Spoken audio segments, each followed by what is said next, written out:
बहुत सारे लोग गुस्सा करते वक्त ये सोचते नहीं है कि वो जो बोल रहे हैं उससे दूसरे को कितनी तकलीफ पहुंचेगी।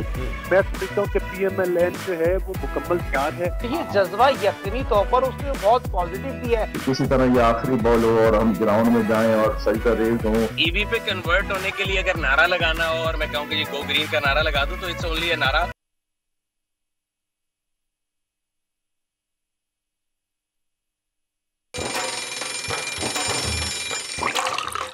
आजकल सबकी ही सुबह आउट ऑफ कंट्रोल है, दुनिया बोल है, पूरी दुनिया बोल है।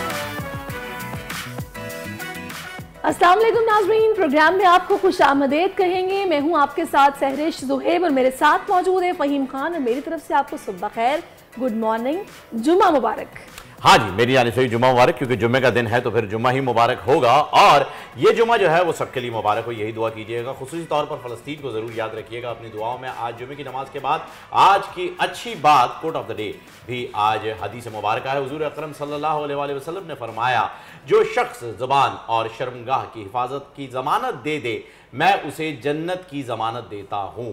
नाज़रीन, कहते हैं तलवार का वार, तलवार का दिया हुआ ज़ख़म तो भरा जा सकता है, मगर ज़बान का दिया हुआ ज़ख़म भरने में सालों गुजर जाते हैं, कभी कभी ज़िंदगी गुजर जाती है और भरता नहीं है। तो कोशिश करें अपनी ज़बान से लोगों को अच्छाई की उम्मीद दिलाएं, उनकी इस्लाही तरबियत करें। इसी के साथ हम बढ़ते हैं बड़ी खबर की जानिब, लेकिन उससे पहले सहरिश मैं चाहूँगा कि आप भी मुझे ये बताइए, क्या कभी किसी ने ऐसा कोई जुमला आपसे कहा हो जो कि आज तक आपको याद हो? जुमला दोहराने की जरूरत नहीं, लेकिन ऐसा कभी रह जाता है ना दिल के ऊपर वार। अच्छा, वैसे वही मेरी बहुत अच्छी आदत है जो कि मुझे कहना खुद तो नहीं चाहिए, अपने मुंह मियाँ मिट्ठू नहीं बनना चाहिए, लेकिन मैं दिल में बातें नहीं रखती। अच्छा। तो इस तरह की बातें कभी किसी ने कुछ कहा भी हो तो मैं भूल जाती हूँ।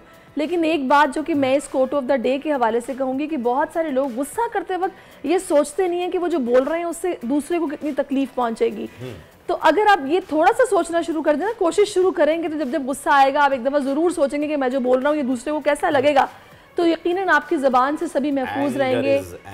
बिल्कुल, ये गुस्से में होता है जो होता है। हाँ जी बिल्कुल, गुस्सा मत किया करें ना, फिर मतलब क्या ज़्यादा स्क्रीन टाइम नहीं मिल रहा तो गुस्सा नहीं किया करें। नहीं करती। बड़ी खबर है, वर्ल्ड कप का सबसे बड़ा टाकरा, कौमी टीम का भारतीय सुरमाओं को पछाड़ने के लिए भरपूर प्रैक्टिस सेशन। मैच से पहले रंगारंग तकरीब होगी। अमिताभ, रजनीकांत समेत बड़े बड़े स्टार्स तकरीब को चार चांद लगाएंगे। और PCB चेयरमैन ज़का अशरफ भी खिलाड़ियों का जोश बढ़ाने अहमदाबाद पहुंच गए। पाकिस्तानी सहाफ़ियों को भी वीज़ा मिलना शुरू। नाज़रीन, नवाज शरीफ की वतन वापसी, सऊदी अरब में क़याम, साथियों के हमरा उम्रे की सआदत हासिल कर ली।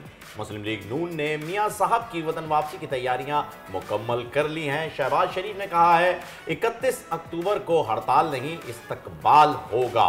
नवाज शरीफ दुबई के रास्ते खुसूसी तैयारी से लाहौर आएंगे। इजराइल की गजा पर वहशियाना हमलों का 7वां रोज, गजा खंडर में तब्दील, हर तरफ इमारतों का मलबा। फ़लस्तीनी शहादतों की तादाद 1500 से जायद हो गई, 6000 से जायद जख्मी। इजरायली जाहिरियत के खिलाफ दुनिया भर में एहतजाज। सोशल मीडिया पर मासूम बच्चों की लाशों की वीडियोज़ ने सार्फिन को अश्कबार कर दिया। पाकिस्तान का एक बार फिर गजा में इजरायली जाहिरियत पर इजहार मुज़म्मत। तर्जुमान दफ्तर ख़ारिजा ने आलमी बरादरी से हमले बंद कराने का मुतालबा कर दिया। और Pakistan wheel chair cricket team ने कौम का सर फख्र से बुलंद कर दिया। एशिया कप में दूसरी बार ट्रॉफी पाकिस्तान के नाम। श्रीलंका को फाइनल में शिकस्त देने वाली कौमी टीम के कप्तान और फास्ट बॉलर आज होंगे हमारे मेहमान। क्या बात है इन खिलाड़ियों की, जिन्होंने अपनी माजूरी को अपनी मजबूरी नहीं बनने दिया और अपना लोहा मनवा रहे हैं अपनी फील्ड में। बहुत अच्छा लगता है ऐसी खबरें सुन के। अब जनाब ट्रेंड्स की तरफ आते हैं तो #FreeGaza ये इस वक्त टॉप ट्रेंड बना हुआ है। तकरीबन 5,72,000 लोगों ने इस पर ट्वीट्स किए हैं।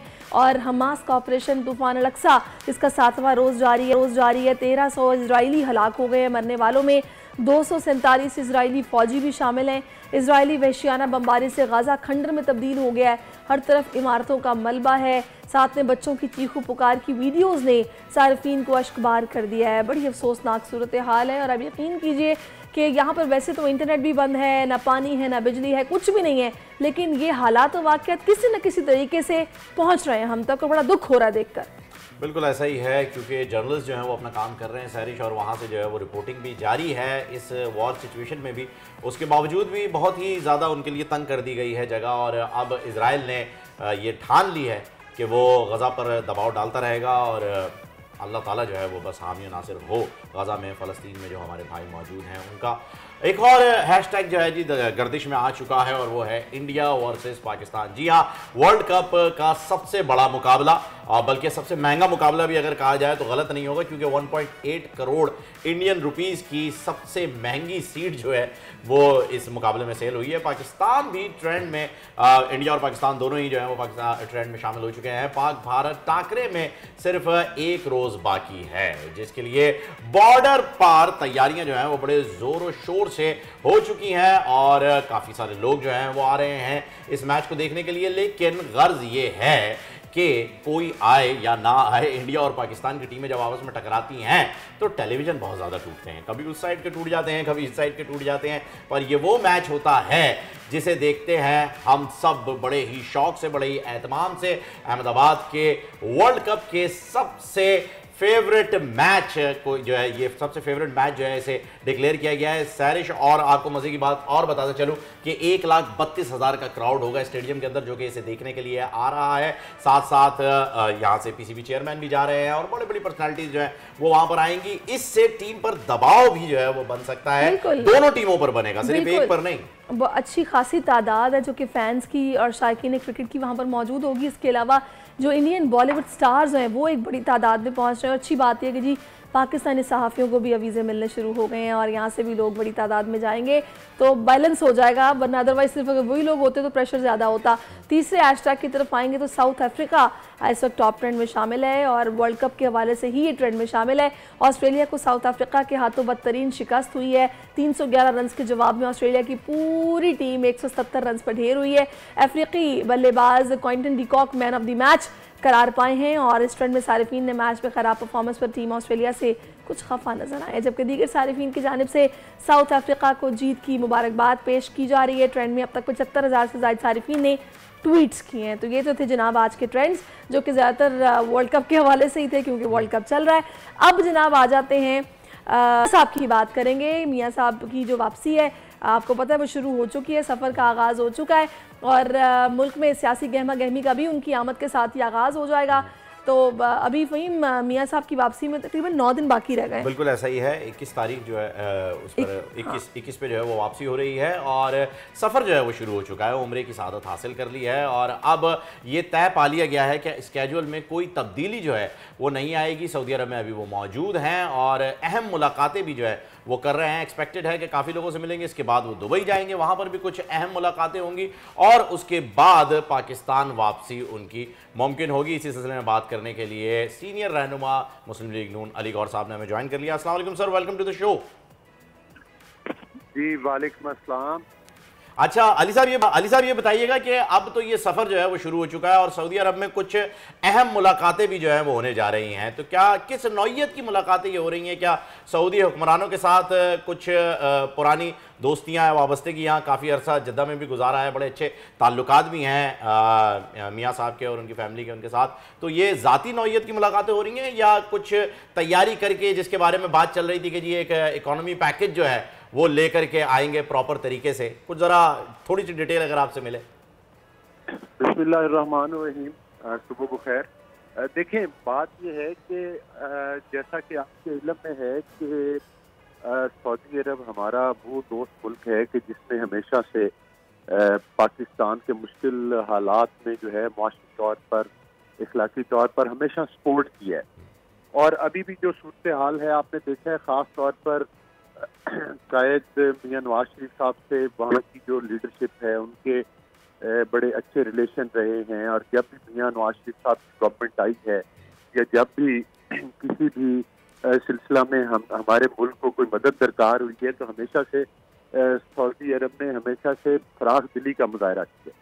तो यकीनी तौर पर पाकिस्तान जो है वो इस वक्त जिन हालात से गुजर रहा है तो तवक्को की यही की जाती है कि वो आने वाले वक्त में काफ़ी अच्छी इन्वेस्टमेंट करेंगे और मियां नवाज शरीफ साहब भी उनको कायल करेंगे कि वो पाकिस्तान को मुआशी बहरान से निकालने के लिए अपना वही किरदार हस्ब रवायत अदा करें जो वो पहले करते आ रहे हैं। सही। तो अली गौहर साहब, इस वक्त एक और मामला जिस पर काफ़ी आजकल बातचीत चल रही है वो मियाँ साहब की वापसी पर तैयारियों के हवाले से है। क्या वजह है कि आप लोगों को बाकायदा एक ऐप तैयार करनी पड़ रही है? मियाँ साहब 4 साल के बाद आ रहे हैं, जो उनसे मोहब्बत करने वाले हैं वो तो बगैर किसी दबाव के मेरा ख्याल है कि चले आएंगे। क्या वजह है कि आप लोगों को एक ऐप तैयार करनी पड़ी है जिससे ये पता चलेगा कौन घर बैठा हुआ है या कौन पहुंचा इस्तकबाल के लिए? इसकी वजह बताइए। देखिए, सूरत-ए-हाल ये है कि जितनी भी पॉलिटिकल पार्टीज होती हैं उनका अपना एक डिसिप्लिन और अपना एक मुनज़्ज़म कोशिश जरूर होती है। इस वक्त ग्रास रूट लेवल के ऊपर जो है बड़े पुरजोश तरीके के साथ तैयारियां जो हैं वो मियां नवाज शरीफ साहब के इस्तकबाल के लिए अरूज पर पहुंच चुकी हैं। डेली हर कंस्टिट्यूएंसी, हर गली मोहल्ला में जो है वो कॉर्नर मीटिंग का इनकाद है, बड़े और छोटे जलसे हो रहे हैं। कल भी मेरी कंस्टिट्यूएंसी के अंदर भी जलसे भी हुए, कॉर्नर मीटिंग भी हुई, इसी तरह से हर कंस्टिट्यूएंसी में है।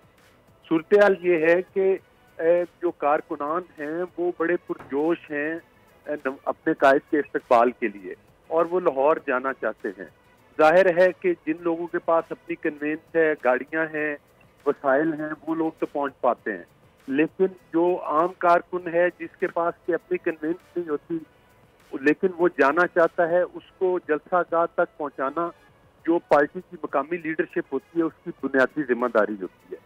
ये एक दूसरे के ऊपर तनकीद करना तो अलग बात है, लेकिन सूरत-ए-हाल यही होती है कि उन रैलियों के को वहां तक पहुंचाने के लिए ट्रांसपोर्टेशन और वसाइल का अरेंजमेंट जो है, यानी कि जाहिर है ये आप लोग इंटरनली एक बकायदा प्लान करके सही अपने कारकुनान को, सपोर्टर्स को आप लोगों ने मोबिलाइज करने के लिए बकायदा एक प्लान बनाया। अच्छा, आखिरी में मुझे अली गौहर साहब बस ये बता दें कि आप लोगों के इत्तेहादी आजकल ये मुतालबा कर रहे हैं कि जो इलेक्शन है वो थोड़ा सा डिले किया जाए मजीद, क्योंकि सर्दी होगी जनवरी फरवरी में, लोग ठंड में खास तौर पर पहाड़ी इलाकों में घरों से नहीं निकल पाएंगे, लेकिन अवाम ये एक्सपेक्ट कर रहे हैं कि मियाँ साहब के आते ही गहमा गहमी हमें इलेक्शन की नजर आएगी। तो क्या इलेक्शन इल्तवा का शिकार होंगे या फिर हो जाएंगे मियाँ साहब के आते ही बस शुरू हो जाएगा सिलसिला? देखिए, मैं तो समझता हूँ कि PMLN जो है वो तो इलेक्शन बोर्ड में मुकम्मल जा चुकी है। जिस तरह से आजकल उनके इस्तकबाल की तैयारियां हर गली मोहल्ले और हर लेवल के ऊपर, हर सिटी कस्बे में जो है वो उनकी इस्तकबाल की जो तैयारी है ये भी एक इलेक्शन कैंपेन का हिस्सा है। और मैं समझता हूँ कि PMLN जो है वो मुकम्मल तैयार है और जब भी इलेक्शन अनाउंस कर दिए जाएंगे PMLN इलेक्शन में जाने के लिए बिल्कुल तैयार है। और ये काम इलेक्शन कमीशन का है और हम तवक्को करते हैं कि जिस तरह ये हल्का बंदियों की अपीलों का सिलसिला खत्म होगा तो फौरी तौर पर इलेक्शन कमीशन को डेट अनाउंस कर देनी चाहिए। फौरी तौर पे इलेक्शन कमीशन को डेट अनाउंस कर देनी चाहिए और PMLN जो है तैयार है। बहुत बहुत शुक्रिया अली गौहर साहब, हमारे साथ थे। सहरी साहिबा, इलेक्शन की तैयारियां हो चुकी हैं। एक पार्टी ने तो कह दिया है कि वो तैयार है और एक पार्टी जो कह रही थी जल्दी करा दो, वो कह रहे हैं कि देर से कराओ। तो ये कुछ समझ में नहीं आ रहा है कि क्या प्लान चल रहा है। खैर, हम अब सियासत से आगे बढ़ते हैं और चलते हैं उस न्यूज़ की जानिब जिसका इंतजार सबको है। पाकिस्तान और भारत के दरमियान वर्ल्ड कप मैच कल खेला जाएगा। मुकाबले के लिए तैयारियों की गर्ज से ग्रीन शर्ट्स ने पहला प्रैक्टिस सेशन किया, दूसरी तरबियती मश्क आज होगी। मैच के लिए पाकिस्तान टीम की फातिह प्लेइंग 11 बरकरार रखे जाने का इम्कान है। देख घुमा के और इसी पर घुमा के देने के लिए हमारे साथ मौजूद हैं क्रिकेट एक्सपर्ट साजिद खान साहब। अस्सलाम वालेकुम साजिद साहब, वेलकम टू द शो। कैसी तैयारियां चल रही हैं? वालेकुम सलाम फहीम भाई, आपको शहरीज को दोनों को बहुत बहुत सलाम। और यकीनी तौर पर जो जज्बा आप दोनों का देख के पाकिस्तान क्रिकेट टीम बाबर आजम को भी ये एडवाइस है, आज जुम्मे की नमाज के बाद 2 बजे जो प्रेस कॉन्फ्रेंस करना चाहिए, काफी दिनों से प्रेस कॉन्फ्रेंस नहीं आ रहे। तैयारी जब भी होगी बाबर की प्रेस कॉन्फ्रेंस हो और बाबर फ्रंट से आए और तैयारी जहां 100 अरब इस मैच को लोग देखेंगे। 1.5 लाख साजिद भाई, अब तो माशाल्लाह से सहाफियों को भी वीजे मिलने शुरू हो गए हैं, फैंस भी पहुंच रहे हैं, ज़का अशरफ पहुंच गए हैं, तो अब मेरा ख्याल है अब कोई हमें सच मिसिंग नहीं लगेगा कि पाकिस्तानी क्राउड नहीं है, तो बैलेंस हो जाएंगी चीजें ग्राउंड में। देखिए शहरीज, यकीनी तौर पर साफियों को भी उन्होंने देख के वीजे दिए हैं, जो यकीनी तौर पर बहुत से साफी जो कहना चाहिए आज वाघा के बॉर्डर के जरिए जाने वाले हैं और जखर शाह तो दिल्ली के जरिए पहुंच रहे हैं। मैं समझता हूं पाकिस्तान क्रिकेट बोर्ड के आला अहदेदार जो है, जो उन्होंने अपने आप को मनवाया, उन्होंने को बहुत पहले कहते थे, आज उन्होंने कहा हमारे जर्नलिस्ट और हमारी आवाम को विजिट दिए, तो वो अभी तक वो मौजूद है पाकिस्तान क्रिकेट बोर्ड के बड़े अहम बंदे। मगर बात किया और ये पाकिस्तान इंडिया का 14 तारीख जो मैच जो एंड आई खेला जाएगा, 1,32,000 तमाशा फहीम भाई और शरीफ 2 पिच बनाई जा रही है। पिच नंबर 1 पे जो 700 रन बनेंगे और उसके बराबर में पिच नंबर 2 है जो टर्निंग विकेट होगी। और ये भी अपने नाज़रीन को बताते चले, इंडिया की टीम जो एयरपोर्ट से होटल के लिए रवाना हुई, उनके कोच डेविड सीधे एक गाड़ी में बैठ के स्टेडियम जाते हैं और पिच का मुआयना करते हैं। जो मेरे अपने जराए बताते हैं, जो पिच पे पानी डल रहा था कल दोपहर के बाद पिच पे पानी नहीं डला और डेविड ने 1.5 घंटे तक उस ग्राउंड में मॉनिटर किया, ग्राउंड को जायजा लिया और अपने साथ एक बैग लेके जाते हैं। बॉल को देखा, बॉल को मार के देखा और ये देखा बगैर तमाशे के, बगैर ग्राउंड में खड़े रहे और किस तरह जैम पैक क्राउड होगा। और उसको इतना बड़ा क्रिकेट, इतना बड़ा कोच, वो तमाम चीजों को देखता है। अगर हम टॉस जीतते हैं क्या पहले बॉलिंग करेंगे क्या बैटिंग करेंगे, मोहम्मद सिराज को, शामी को और उसको मोहम्मद को और उसको घुमरा को अंडर एस्टिमेट नहीं कर सकते। दुनिया क्रिकेट के बेहतरीन फास्ट बॉलर वहां पर मौजूद है। वक्त शाहीन शाह आफरीदी पे ड्यू है शहरीज, और हमने बात की थी, उनके सुसर ने उनको फोन किया, उनको एहसास दिलाया, उनको बोला भाई कब आपसे तवक्को रखती है। और जो मेरे अपने जराए बताते हैं, शाहीन शाह आफरीदी लोग सेल्फी बनाने गए तो उन्होंने वादे तौर पर कहा मैं 5 आउट करके फिर आपसे सेल्फी बनाऊंगा। तो ये जज्बा शाहीन शाह आफरीदी जरूरी है जी, जज्बा बहुत जरूरी है, क्योंकि है जज्बा जुनून तो हिम्मत ना हार वाली सिचुएशन आ सकती है। लेकिन सानिद भाई एक और चीज मुझे बताइएगा कि ये रिजवान ने बड़ी जबरदस्त इनिंग खेली श्रीलंका के खिलाफ, और सारी बता रही थी कि अब हमारी तरफ से भी कुछ लोग होंगे, तो सारी हैदराबाद के क्राउड ने बड़ा सपोर्ट किया पाकिस्तान को, कोई शक नहीं है। जब वो होटल गए हैं तो उन्होंने वहां पे कितना अच्छा स्टेडियम में हर चौके हर छक्के के ऊपर जो है वो चेयर कर रहे थे अनएक्सपेक्टेडली कि इंडिया में हैदराबाद के अंदर पाकिस्तानी टीम को इतना प्यार मिला, तो ये अप्रिशिएट करने वाली बात है। वहां पर बिल्कुल तनहा नहीं समझा उन्हें। रिजवान ने अपनी इनिंग को ट्विटर के जरिए डेडिकेट किया है गाजा के भाई बहनों को, और उसके बाद इंडिया के जर्नलिस्ट को, इंडिया के मीडिया को लग गई है भाई आग। कह रहे हैं आईसीसी को कि जी इसे बैन करो, ये टेररिस्ट को सपोर्ट करता है, सियासी बयानात देता है, अजीबोगरीब बातें करता है, इस बंदे को क्रिकेट नहीं खेलना चाहिए, इसे क्रिकेट से हटाएं। कनेक्ट कर रहे हैं उसे साजिद भाई ये कि धोनी ने एक बार एक ग्लव पहना था जिसके ऊपर आर्मी का लोगो था और वो ग्लव पहन के स्टेडियम में उतरा था। एक बंदा स्टेडियम में नुमाइंदगी कर रहा है और ये कंपेयर कर रहे हैं जो एक खिलाड़ी ट्वीट कर रहा है उससे, यानी कंपैरिजन का तो कोई लेवल ही नहीं है। इस पे आप क्या कहेंगे?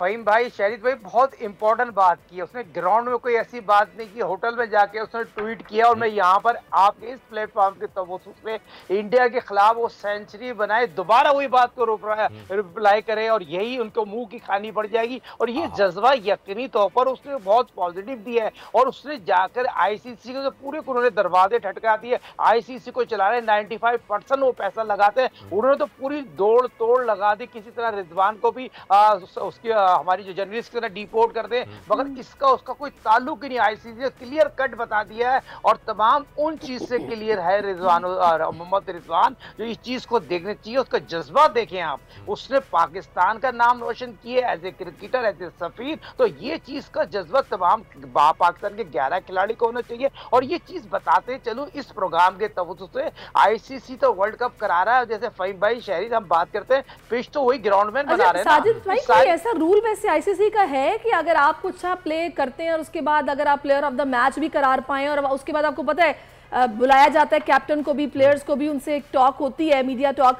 तो क्या वहां पर अगर आप खड़े होकर कुछ ऐसी बात अनाउंस करें तो वो ऑब्जेक्शनेबल है? ट्विटर पर तो कोई भी बात कर सकता है, वो एक जाती राय का इजहार का प्लेटफॉर्म है, इससे क्या फर्क पड़ता है? देखिए बहुत इंपॉर्टेंट है। उसने आईसीसी की जो प्रेस कॉन्फ्रेंस हुई, जिस तरह से पूछा गया, उसकी इंजरी के बारे में पूछा, उसने कितनी पॉजिटिव हंसते हुए जवाब दे दिया। वहां तो कोई ऐसी बात नहीं, उसने जाके होटल में जाके किया ना, अपने प्राइवेट फोन से किया, अपने सेल फोन से किया, अपने उससे ट्विटर से किया, तो उससे कोई सौगात नहीं है। मगर वो ना मानूं मैं ना मानूं, वो अंडर प्रेशर है, अंडर प्रेशर। भाई वो पता है क्या मजे की बात आपको बताओ साजिद भाई, वहां पर इंडियन जर्नलिस्ट कह रहे हैं कि इंडिया की सरजमीन से ये ट्वीट हुआ है, इस बंदे को बाहर निकालने का। भाई होश के नाखून लो। खैर हम भी चलते हैं अपने शहर इख्तिदार की जानिब और देखते हैं आवाम की इस मैच को लेकर के क्या एक्साइटमेंट है। इंडिया का जो मैच होगा इंशाल्लाह बहुत अच्छा मैच होगा, बहुत अच्छा सरप्राइज मिलेगा इंडिया को भी। इंशाल्लाह फॉर्म में है दोनों टीमें, लेकिन पाकिस्तान इंशाल्लाह जीत के दिखाएगा। शहीन, बाबर आजम ये सब परफॉर्म करेंगे। रिजवान फॉर्म में है, अब्दुल्ला शफीक बहुत अच्छा खेल रहा है, तो इस वजह से ये मैच जो होगा ना एक बड़ा मैच होगा। अब हिस्ट्री इंशाल्लाह रिपीट होगी। पहली जितने भी वर्ल्ड कप हुए हैं पाकिस्तान अपना मैच हमेशा हारता रहा है इंडिया से, लेकिन ये इंशाल्लाह पहली दफ़ा ऐसा होगा कि पाकिस्तान ये मैच जीत के दिखाएगा। भाई हमारी फेवरेट टीम तो पाकिस्तान है, इंशाल्लाह पाकिस्तान जीतेगी।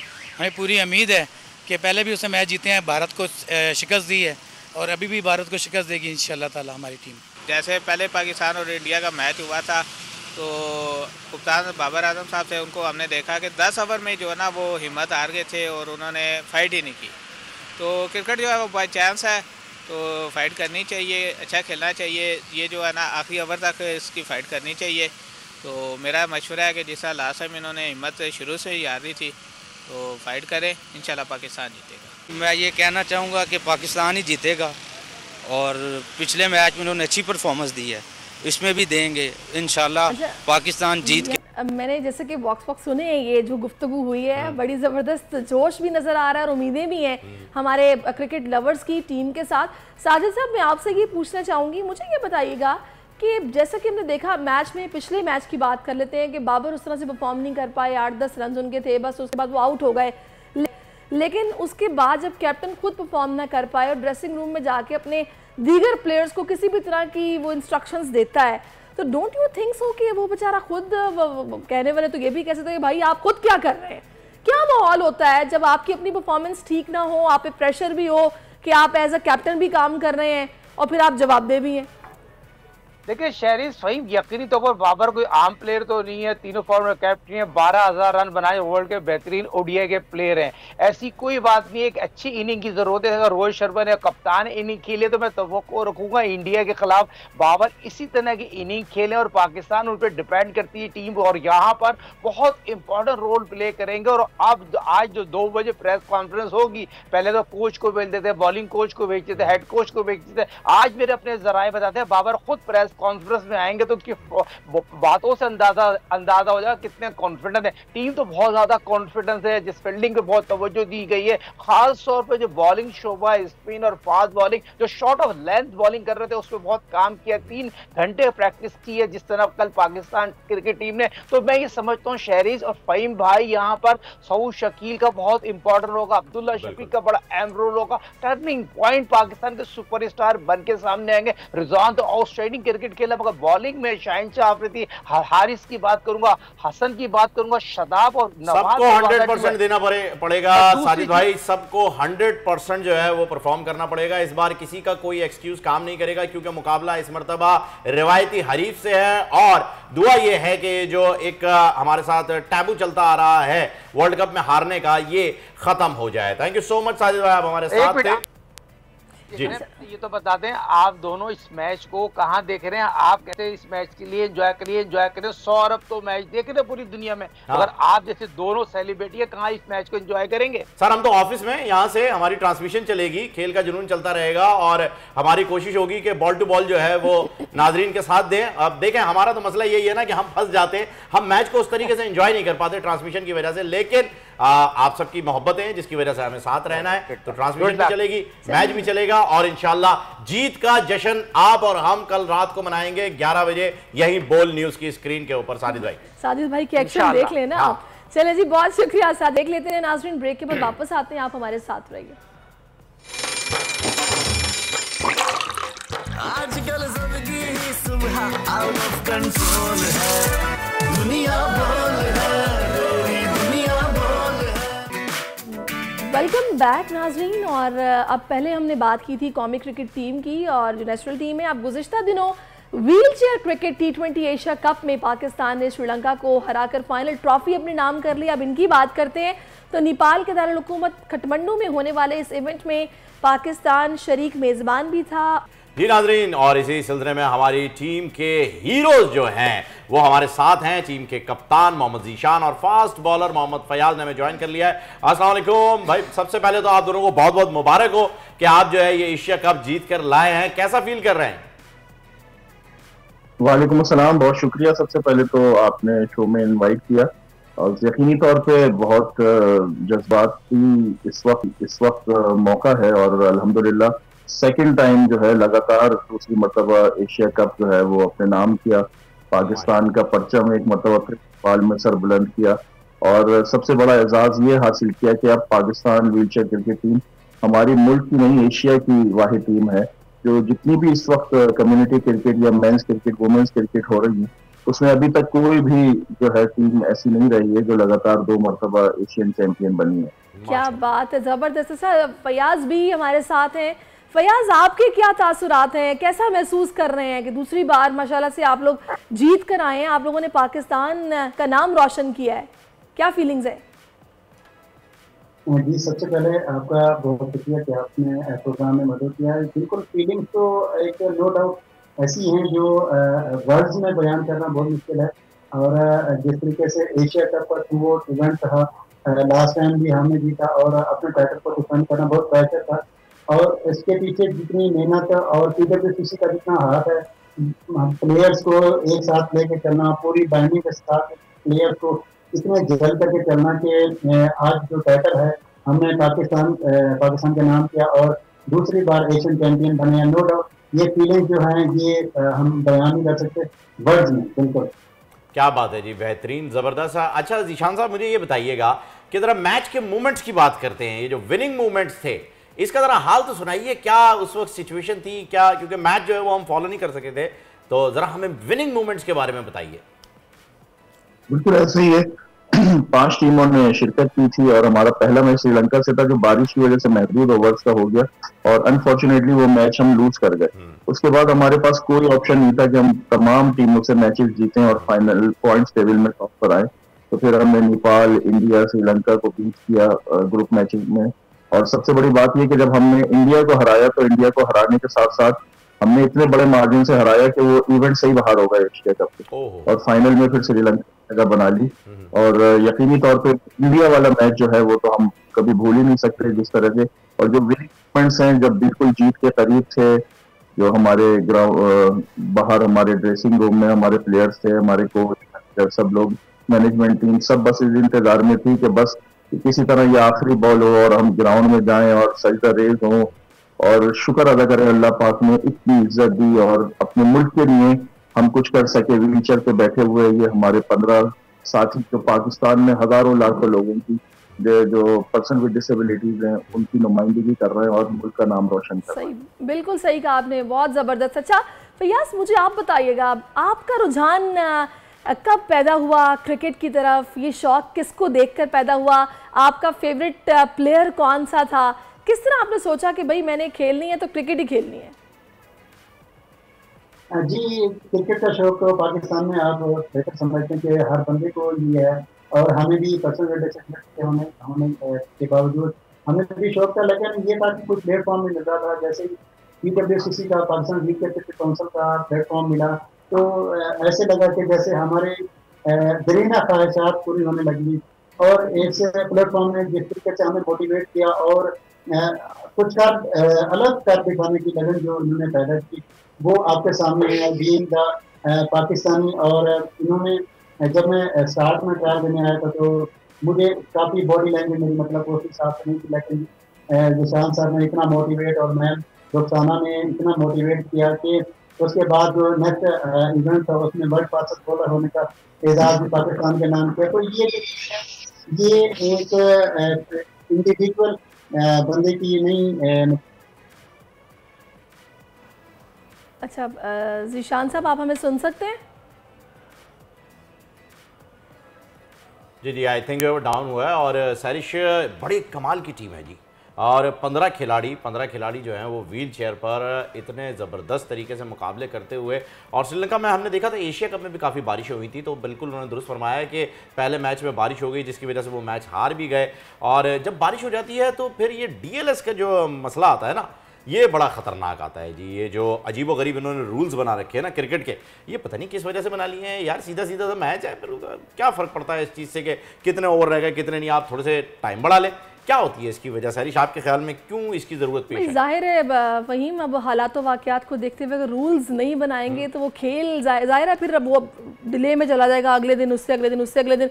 और बारिश तो अपना रंग अगर जमाते बाजू का, तो मानसून का सिस्टम इस तरह चलता है कि डेली बेसिस पे चीज़ें चल रही होती हैं, तो ऐसे रूल्स का मेथड्स का होना भी बहुत ज़रूरी है। ज़ीशान भी हमारे साथ है।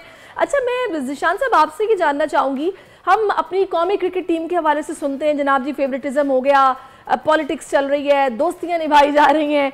आप मुझे बताइएगा कि ये जो व्हील चेयर क्रिकेट टीम है, क्या यहाँ पर हालात भी कुछ इसी किस्म के हैं या फिर मुख्तलिफ हैं, या मेरिट पे खेल रहे हैं? मेरिट पर खेल रहे हैं सब?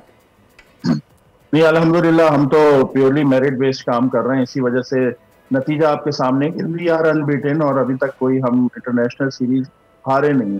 अगर फेवरेटिज्म के ऊपर हम भी चलते तो यकीनी तौर पे टीम कभी मुश्किलात का शिकार होती, कभी अप्स एंड डाउन आते, लेकिन अल्हम्दुलिल्लाह टीम विनिंग ट्रैक पे है और इंशाल्लाह जल्द वर्ल्ड कप का भी इनेकाद होने वाला है, उसकी भी तैयारियां करनी। और यहाँ पे मैं तमाम उन इदारों का, तमाम उन साथियों का शुक्रिया अदा करूंगा जिनकी बदौलत टीम वहां तक पहुंची और टीम ने जो है वो टाइटल अपने नाम किया। सबसे पहले पाकिस्तान क्रिकेट बोर्ड की सरपरस्ती और जिस तरीके से ज़का अशरफ साहब जो चेयरमैन मैनेजमेंट कमेटी है उनका और पूरी जो मैनेजमेंट कमेटी का मैं तहे दिल से शुक्रिया अदा करूंगा। उनकी बदौलत हम वहाँ पहुंचे और सुरखुरु किया पाकिस्तान क्रिकेट बोर्ड को ही नहीं, पूरे मुल्क को, पूरी कौम को, और वहां से हम टाइटल जीत के आए। ज़ीशान साहब, आप तो माशाल्लाह से हैं हमारे कौमी हीरो, इसमें कोई शक नहीं है, और आपके हौसले काफ़ी बुलंद होने भी चाहिए क्योंकि आप टीम की नुमाइंदगी भी कर रहे हैं। आप 15 के 15 जो हैं, जो ये व्हील चेयर टीम का हिस्सा हैं, वो सारे के सारे हमारे हीरो हैं और उन्होंने हमारा सर जो है वो फ़ख्र से बुलंद कर दिया है। मैं आपसे जो है वो ये जानना चाहूँगा कि बहुत सारे ऐसे लोग हैं जो हिम्मत हार देते हैं डिसेबिलिटी की वजह से और अपने आप को बिल्कुल बेकार समझने लग जाते हैं। बेकार लफ्ज़ मुनासिब नहीं है, लेकिन मैंने यूज़ इसलिए किया है कि आम फहम में इससे मुनासिब लफ्ज़ मुझे मिला नहीं समझाने के लिए, कि वो ख़ुद को नाकारा और बेकार समझने लग जाते हैं कि वो कुछ नहीं कर सकते। लेकिन अगर आप लोगों की तरह हौसला और हिम्मत हो तो वो मुल्क का परचम जो है वो किसी और सरजमीन पर भी लहरा सकते हैं, बुलंद कर सकते हैं और फ़ख्र से जो है वो पूरी कौम का सर बुलंद कर सकते हैं। तो मैं सिर्फ आपसे ये जानना चाहूँगा कि ये आपकी जो शुरुआत हुई क्रिकेट की तरफ आने की, आपकी इंस्पिरेशन क्या थी? देखिए, इंस्पिरेशन तो यही थी कि क्रिकेट खेलने का शौक था और उस टाइम पे तो हमारे स्टार्स जो हैं इमरान खान, जावेद मियांदाद, वसीम अकरम, वकार यूनुस और इस तरह के बड़े बड़े नाम, शौक था हम भी खेलें, लेकिन अनफॉर्चुनेटली जो हमारी फिजिकल स्ट्रेंथ नहीं थी कि हम उस तरह से खेलें, लेकिन बस शौक था कि कुछ ना कुछ तो हमने करना है। तो हमने इसीलिए इनिशिएटिव लिया कि क्यों ना पाकिस्तान में ही नहीं दुनिया भर में व्हील चेयर क्रिकेट को रोशनास कराया जाए, ताकि हम भी जो हैं और व्हील चेयर पर बैठे हुए तमाम साथी कुछ कर सकें। और हमने इसमें बड़ी कामयाबी हासिल की कि मेडिकल मॉडल्स जो थे उनको हमने सोशल मॉडल बनाया। और मैं ये समझता हूँ कि ये जो जिस्मानी माजूरी, जैसे आपने कहा आसान लफ्जों में मैं भी समझा दूँ, जिस्मानी माजूरी जिस्म में नहीं इंसान के दिमाग में और जहन में होती है। अगर वहां से आपने उस माजूरी को निकाल दिया तो फिर आप सब कुछ कर सकते हैं और लाइफ में एक्सक्यूजेस नहीं होने चाहिए, क्योंकि हर किसी के पास दिन में 24 होते हैं। कायदे आजम मोहम्मद अली जिन्ना के पास भी 24 घंटे थे, सचिन तेंदुलकर के पास भी 24 घंटे थे, हमारे पास भी 24 घंटे और सबके पास होते हैं। उन 24 घंटों को यूटिलाइज कैसे करना है अब ये हमारे ऊपर। बिल्कुल, आपने बड़ी अच्छी बात आपने की है ज़ीशान साहब। अच्छा फयाज, मैं आपकी तरफ आऊंगी, आगे क्या मतलब बताइएगा, क्या प्लान्स हैं, क्या चल रहा है, कौन से अब आगे टूर्नामेंट्स आ रहे हैं जो खेलने हैं, कुछ बताएंगे?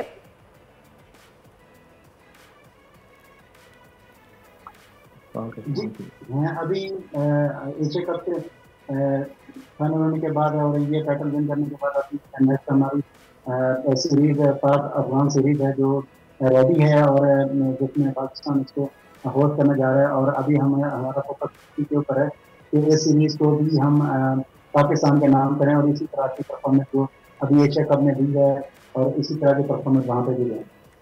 ज़बरदस्त। अच्छा, मुझे ज़ीशान साहब आप ये बताइएगा कि क्या आप लोगों को स्पॉन्सर्स वगैरह के लिए कोई प्रॉब्लम तो नहीं होती है, या फिर आप लोगों को बाकायदा बोर्ड सपोर्ट कर रहा है? अगर पाकिस्तान से बाहर भी इस तरह के इवेंट्स हैं, इस तरह काठमांडू में ये हुआ है, तो आप लोग इजीली वीज़ास भी मिलते हैं, स्पॉन्सर्स भी मिलते हैं?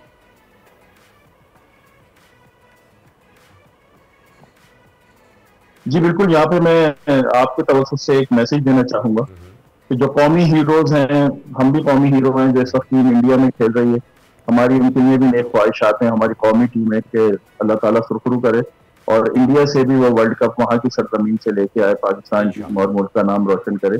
बात यही है कि स्पॉन्सर्स के बगैर तो हम कुछ भी नहीं कर सकते और अभी तक जितनी भी सपोर्ट रही है और बड़ी हार्ड स्ट्रगल होती है हमारी, तो मेरी तमाम जो कॉर्पोरेट सेक्टर से और सबसे यही दरखास्त है कि वी आर नेशनल हीरोज, हमें भी आपकी सरपरस्ती और सपोर्ट की भरपूर ज्यादा जरूरत है क्योंकि हमारी टीम, हमारे प्लेयर्स जाते हैं तो कई मतलब ऐसा हुआ है कि एम्प्टी पॉकेट्स हमारे प्लेयर्स ने मैचेस खेले हैं, लास्ट एशिया कप में भी यही सिलसिला था, उसके बावजूद जोश और जज्बा सिर्फ मुल्क के लिए कि play for change, play for country जो हमारा स्लोगन है।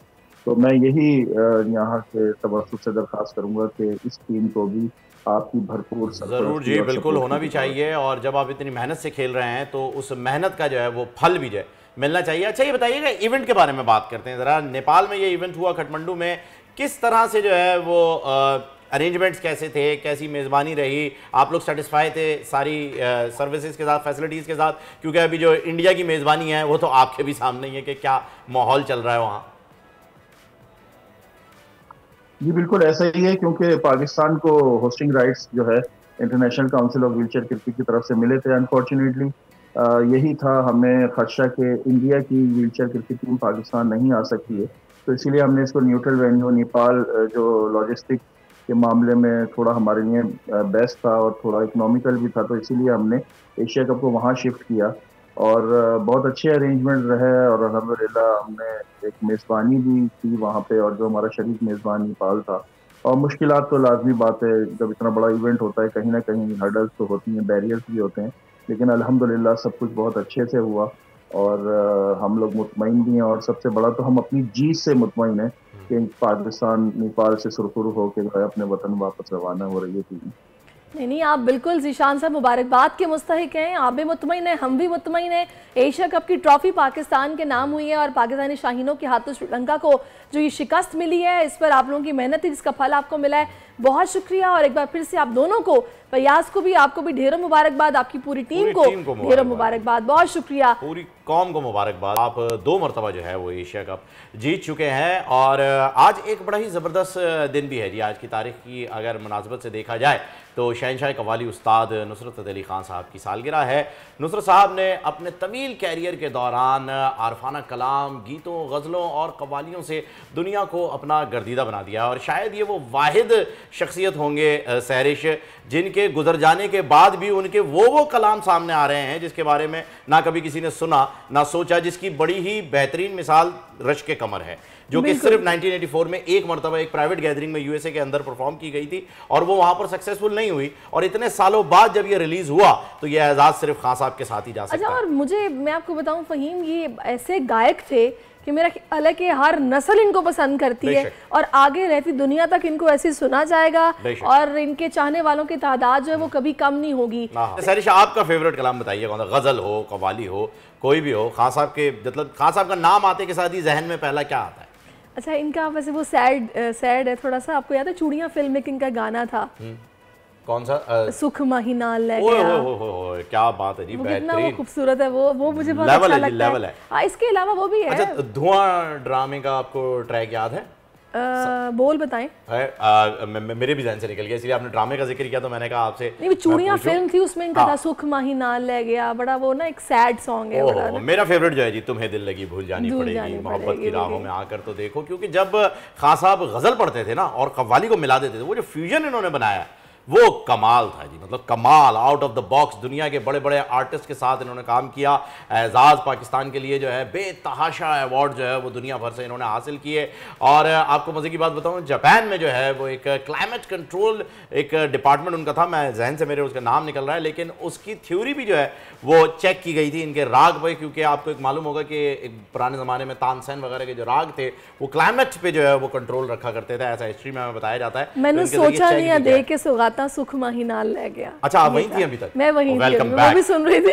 Welcome back. मैं यही सोचूं, मैंने कहा अभी तक जो है ये वहां मुझे याद आ गया ना, वो पता है वो समटाइम अटक जाती है आपकी, क्या शुरुआत कहाँ से हुई थी। एनीहाउ कोई एक थोड़ी है, बहुत सारे हैं बेतहाशा जी। आप तो मतलब किसी एक का नाम है, साया भी साथ जब छोड़ जाए ऐसी है तन्हाई। गानों की अगर आप बात करें तो कमाल, गजलों की बात करें तो कमाल, और अगर कव्वालियों पे आ जाएं तो ये ज़मीं जब ना थी, आसमां जब ना था, चांद सूरज न थे, ये जहां जब न था कुछ यहाँ था मगर तू ही तू, अल्लाहू अल्लाहू अल्लाहू। क्या बात है, जबरदस्त वाकई। और इसके अलावा अब आप देखें ना, जब ये हम लोग सुनते हैं इंडिपेंडेंस डे पे, हाँ जी, तो वो भी क्या जबरदस्त नगमे हैं जो इन्होंने गा दी। बेतहाशा जी, बेतहाशा। तो खान साहब ने हर चीज में कमाल किया है। खान साहब, और मजे की बात आपको बताएं, खान साहब के वालिद साहब जो हैं वो इन्हें सिंगर ही नहीं कहते थे। अच्छा जी, बड़े खान साहब वो कहते थे इनकी आवाज बड़ी जो है वो जनाना है।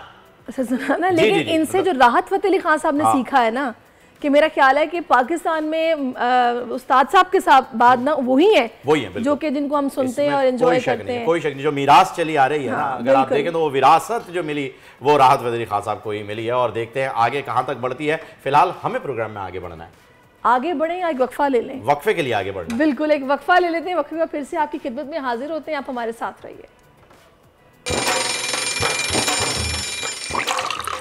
आजकल जिंदगी सुबह आउट ऑफ कंट्रोल है, दुनिया बोल है, दुनिया बोल है। जी, वेलकम बैक नाज़रीन। अब बात करेंगे इजराइल और फ़लस्तीन की। इजराइल ने फ़लस्तीन की हिमायत करने वाले ममालिक को भी निशाने पर रख लिया है। कल शाम के शहर दमिश्क और हलब के एयरपोर्ट्स पर बमबारी की है और दमिश्क को ऐन उस वक्त निशाना बनाया गया जब कुछ ही देर में वहाँ ईरानी वज़ीर ख़ारजा का तैयारा लैंड करने वाला था। इजरायली वहशियाना बमबारी से फ़लस्तीनी शहदा की तादाद 1400 से बढ़ गई है। ज़ख्मी तकरीबन 6800 तक हो चुके हैं। इसी सारी सूरत हाल पर बात करने के लिए इस वक्त साबिक सिफारतकार डॉक्टर जमील साहब हमें ज्वाइन कर चुके हैं। अस्सलाम वालेकुम डॉक्टर साहब।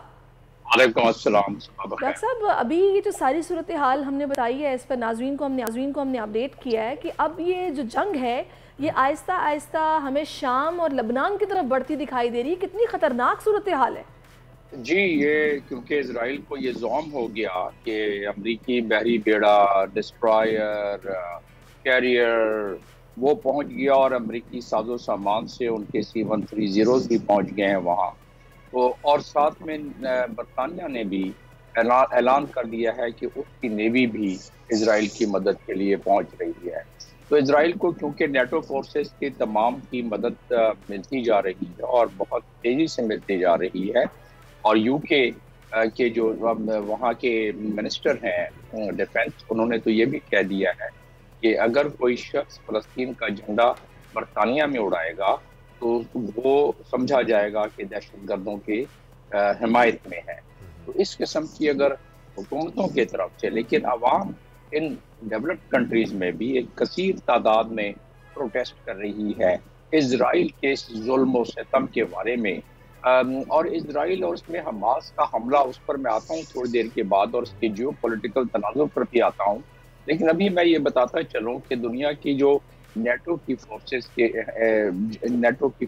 हैं या नेटो कंट्रीज़ हैं, उनके सरबराहान तो ज़ाहिर है बहुत फेवर कर रहे हैं, लेकिन उनके दर्द दिल रखने वाले लोग वो निकल रहे हैं बाहर वहाँ उनकी मदद के लिए।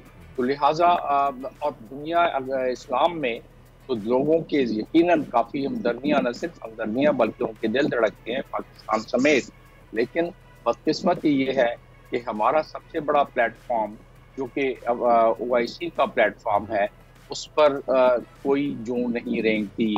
एक उन्होंने छोटी सी कॉल दे दी है काउंसिल ऑफ मिनिस्टर्स की, जबकि ये बात इस बात का मुतकाजी था, ये हमला, ये वाक़या, ये जुल्म, ये इस बात का मुतकाजी है कि आर्टिकल अक़वाम मुत्तहिदा के चार्टर के आर्टिकल 9 के तहत एक इमरजेंसी मीटिंग, इमरजेंसी समिट, जैसे कि एक्स्ट्रा ऑर्डिनरी समिट कहते हैं OIC के चार्टर के मुताबिक, वो बुलाया जाता सरबराहान का। और उसमें हम ये नहीं कह रहे, कम से कम डिप्लोमेटिक फैसला ही कर लेते, कुछ बाइकाट का जिक्र कर देते। बिल्कुल डॉक्टर साहब, कोई जिक्र नहीं हुआ है, कोई बातचीत नहीं हो रही है। लेकिन यहाँ मैं चाहूंगा कि एक पॉइंट आप और जो है वो इसे क्लियर कर दीजिएगा कि जिस तरीके से आपने बताया कि इजराइल की मदद के लिए यूके से भी फोर्सेज आ रही हैं, US से भी आ रही हैं, और इस वजह से जो है वो अब खुल के ये कार्रवाइयाँ कर रहा है, हलब पे भी जो है वो हमला किया है। तो क्या इस वक्त ये तासुर लेना मुनासिब होगा कि इजराइल इस जंग को फैलाना चाह रहा है और एक और मर्तबा अरब इजराइल क्लैश जो है वो हम देख रहे हैं, लेकिन इस बार क्या ये बड़े पैमाने पर हो सकता है? कुछ देखें, डिप्लोमेटिक साइड पर इब्राहिम अकॉर्ड का भी मकसद यही था, बगैर फ़लस्तीनियों को शामिल किए हुए। और जब इब्राहिम अकॉर्ड हुआ तो उस वक्त हमास ने कहा कि ये हमारे पेट में छुरा घोंपने के बराबर है, हमारे पीठ में छुरा घोंपने के बराबर है। और उनके सरबराह ने कहा, महमूद अब्बास ने, कि ये बहुत डिसग्रेसफुल बात है। तो इसका मतलब क्या हुआ? मैं जियो पोलिटिकल तनाजुर में इसको बात करना चाह रहा हूँ। वो ये हुआ कि जब इब्राहिम अकॉर्ड, जिसमें हमारे गल्फ कंट्रीज़ के ममालिक शामिल हो गए और फिर मराकश भी शामिल हो गया वगैरह वगैरह, तो वो उस वक्त भी उनका काफ़ी दिल आज़ारी थी। और वो उसका मकसद इजराइल का, ग्रेटर इजराइल की तरफ जाने का एक मकसद था। और ग्रेटर इजराइल एक पूरा कॉन्सेप्ट है जिसमें आपका पूरा एक प्रोग्राम रख जाएगा, किसी और दिन कर लीजिएगा। तो उसके तहत वो तो कर रहा है। और उसके बाद अब जब इजराइल ने देखा कि वो अब हमास ने एक दोबारा अपना सरफरोशी का एक जज्बा दिखलाया है, और अब जो हम पिछले 30-40 सालों से जो हम बच्चे, बूढ़े, औरतों को बम्बार्डमेंट के जरिए इजराइल मारता रहा है, तो हमास ने मरता क्या ना करता ये हमला किया, जो कि अक़वाम मुत्तहिदा के इंटरनेशनल कानून के मुताबिक उसमें कोई गलत नहीं है। दुनिया इस पर आवाज़ नहीं उठा रही है, इस्लामिक ममालिक इस पर आवाज़ नहीं उठा रहे हैं। यहाँ पर मैं आपसे ये पूछना चाहूँगी डॉक्टर जमील कि जब क्लस्टर बॉम्ब्स का इस्तेमाल हो रहा है, मिसाइल हमले वहाँ पर किए जा रहे हैं, पानी बिजली सब बंद कर दिया गया है, उसके अलावा हम यहाँ पर देख रहे हैं कि जंग बस फिर यहाँ तक महदूद नहीं, आगे भी बढ़ रही है। OIC का इजलास बुलाया गया हंगामी तौर पर, फिर आप देख रहे हैं कि अक़वाम मुत्तहिदा के चार्टर की भी खिलाफ वर्जी हो रही है। इस वक्त जो सूरत हाल है, मुस्लिम उम्मा की जिम्मेदारी क्या बनती है, ज़रूरत किस अमर की है? जी, मैं आपको यही आर्टिकल 9 का जिक्र कर रहा था, और अब आर्टिकल 1 का भी जिक्र मुझे करना पड़ेगा। लेकिन जो मैं बात मुकम्मल करने लगा था, जब आपने सवाल पूछा, इस सवाल का जवाब मैं दे देता हूँ चंद लम्हों में। वो बहुत ज़रूरी है क्योंकि किसी और चैनल पे ये बात हो नहीं रही है। हमास ने जब हमला किया, मरता क्या ना करता, जो मैं कर रहा था, जब उनको दीवार से लगा दिया गया, और अब भी दीवार से लगाया जा रहा है, बल्कि बहुत शदीद तरीके से लगाया जा रहा है। तो देखना ये है, आप अपने रिसर्चर से और बाकी दुनिया, हमारे OIC के ममालिक, उनको चाहिए कि देखें कि इंटरनेशनल कानून क्या है, ऑक्युपाइड टेरिटरी किसकी है, फ़लस्तीन की सरजमीन को कब्जा किया गया है। और अक़वाम मुत्तहिदा के चार्टर के मुताबिक और सिक्योरिटी काउंसिल रेजोल्यूशन जो 242 है, उसके तहत ये काबिज है। और अगर कोई अपना कब्जा छुड़वाने के लिए किसी पर अगर एक्शन करता है, कोई ग्रोह या कोई तबका, तो उसको इंटरनेशनल कानून की प्रोटेक्शन है, और वो है जनरल असेंबली की रेजोल्यूशन 2649। अब मैं आ जाता हूँ आपके सवाल के तरफ कि मुस्लिम दुनिया इस पर क्यों नहीं कदम उठा रही है। क्लस्टर बम इंटरनेशनल कानून की खिलाफ वर्जी है। हर 30 सेकंड में एक बम मारा जा रहा है। 6000 के करीब बम बरसाए गए हैं, नेवी के जरिए, तोपों के जरिए, और साथ में हवाई जहाज़ों के जरिए, जिसमें कि तकरीबन उसमें 1600 के करीब फ़लस्तीनी जाबाज हुए हैं। वो आपने तो रिपोर्ट दिखलाई दी, उसमें औरतें, बच्चे भी शामिल हैं। तो इस चीज़ को अगर मद्देनज़र रखा जाए तो ये इंटरनेशनल कानून की धज्जियाँ तो पहले भी उड़ाते रहे हैं। देखिए, तकरीबन 6 से ज़्यादा सिक्योरिटी काउंसिल की रेजोल्यूशन है। और 2 इशारे मैं करता चलूँ जो अभी हमारी याददाश्त। बड़ी माजरत के साथ आपको डॉक्टर जमील, यहाँ पर थोड़ा सा हम रोकेंगे। इस वक्त चेयरमैन उलमा काउंसिल डॉक्टर ताहिर अशरफी साहब इस वक्त हमें ज्वाइन कर चुके हैं। अलामा, शुक्रिया आपके वक्त का। अलामा साहब, सबसे पहला सवाल मेरा आपसे यही है इजराइल और फ़लस्तीन के मामले पर, कि इस वक्त जो सूरत हाल है कि हम देख रहे हैं कि हमारे फ़लस्तीनी बहन भाई शहीद हो रहे हैं, उन पर जुल्म और बर्बरियत की इंतहा की जा रही है, लेकिन मुस्लिम उम्मा को जो रिएक्शन दिखाना चाहिए या जो रद्द-ए-अमल उनकी तरफ से आना चाहिए, वो हमें वैसे दिखाई नहीं दे रहा। आप बताएंगे इस वक्त सूरत हाल जो है, इसको देखते हुए होना क्या चाहिए? बिस्मिल्लाहिर्रहमानिर्रहीम, नहमदुहु व नुसल्ली व नुसल्लिमु अला रसूलिहिल करीम। आपने सवाल पूछा कि इस वक्त होना क्या चाहिए। इस वक्त होना तो ये चाहिए था कि 56 इस्लामी ममालिक 57 जो है इस्लामी ताउन तंजीम के प्लेटफार्म से वो एक जुबान होकर कहते कि अगर एक भी गोली फलस्तीनियों की तरफ चली तो फिर हमारा सारा रुख जो है वो इसराइल की तरफ होगा। लेकिन हम देख रहे हैं कि पास जो बड़े 3-4 ममालिक हैं, सऊदी अरब है, तुर्की है, कतर है, मिस्र और उर्दन है, ये तो कुछ इनका किरदार माजी की निस्बत हमें नजर आता है कि इस बार ज्यादा फाल है। सऊदी अरब तो हमेशा फलस्तीनियों के साथ खड़ा रहा है, लेकिन ये बाकी ममालिक ने भी इस बार जो है अपना रवैया बदला है। और गुज़श्ता 2-3 दिन के दौरान जिस तरह सऊदी अरब के वलीअहद के राब्ते हुए हैं ईरान के साथ भी, तुर्की के साथ भी, लेकिन बाकी जो है इस्लामी ममालिक उनमें खामोशी है। हमारे यहाँ भी पहली बार है कि अजीब सी हमारी वजारत खारजा ने पॉलिसी इख्तियार की हुई है।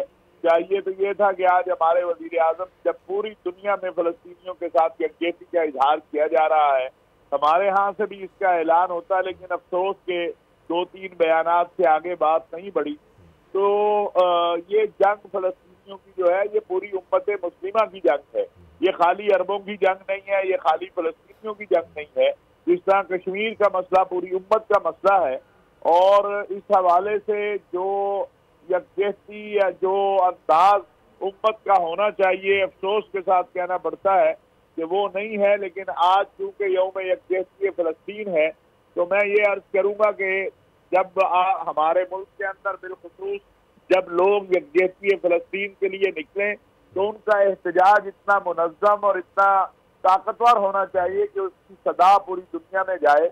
हमें किसी भी सूरत जो है अपने मुल्क का कोई नुकसान नहीं करना चाहिए। अलामा साहब, आपकी बात बिल्कुल दुरुस्त है, कथा कलामी की माफ़ी चाहूँगा, लेकिन आपकी मौजूदगी से मैं ये एक इस्तिफादा लेना चाहता हूँ कि अवाम तक ये तासुर पहुँचे कि जी फ़लस्तीन में जो जुल्म हो रहा है, क्योंकि देखिए दुनियावी एतबार से तो आपने तमाम बातें जो हैं यहाँ पर क्लियरली बता दी हैं कि इस्लामी ममालिक क्या कर रहे हैं और ओआईसी को क्या करना चाहिए, पाकिस्तान को क्या करना चाहिए, सारे आपने बताया कि क्या तकाज़े हैं जिन्हें पूरा किया जाए। लेकिन इस्लामी नौइयत पर मैं बात करूँगा दीनी एतबार से कि हमारे जो फ़लस्तीनी भाई बहनें, बच्चे, बूढ़े बुजुर्ग जो हैं, जिन्हें बिला वजह शहीद किया जा रहा है, जिन्हें मस्जिद अक्सा के अंदर नमाज पढ़ते हुए, तरावी अदा करते हुए शहीद किया जा रहा है, उन पर जुल्म किया जा रहा है, शेलिंग की जा रही है, और ये अरसा दराज से चल रही है और सब खामोशी से देख रहे हैं। यहाँ एक मुसलमान पर क्या चीज़ लागू होती है, कौन सी शिक जो है वो एक मुसलमान के ऊपर फ़र्ज की कैफियत में, वाजिब की कैफियत में, क्या उसका तकाजा है जो कि उसे पूरा करना चाहिए?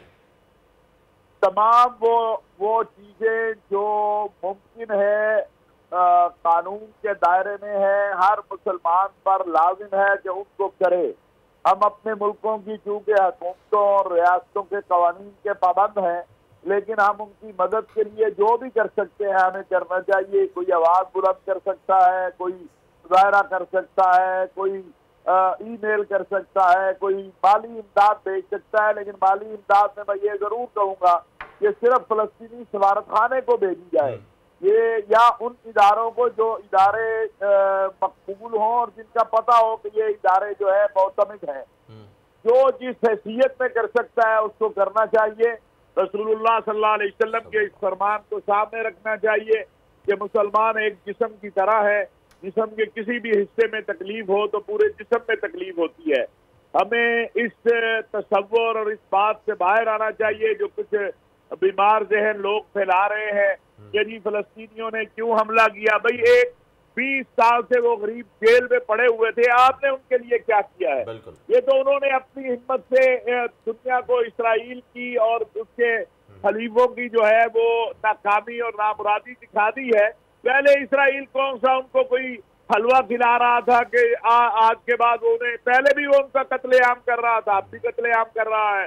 हाँ, एक तब्दीली आई है कि इन अबाबीलों ने, अल्लाह के शेरों ने बता दिया दुनिया को कि आज़ादी की तहरीक जो है, आज़ादी की जद्दोजहद जो है वो जुल्म और सितम और जबर और ताकत से नहीं रोकी जा सकती।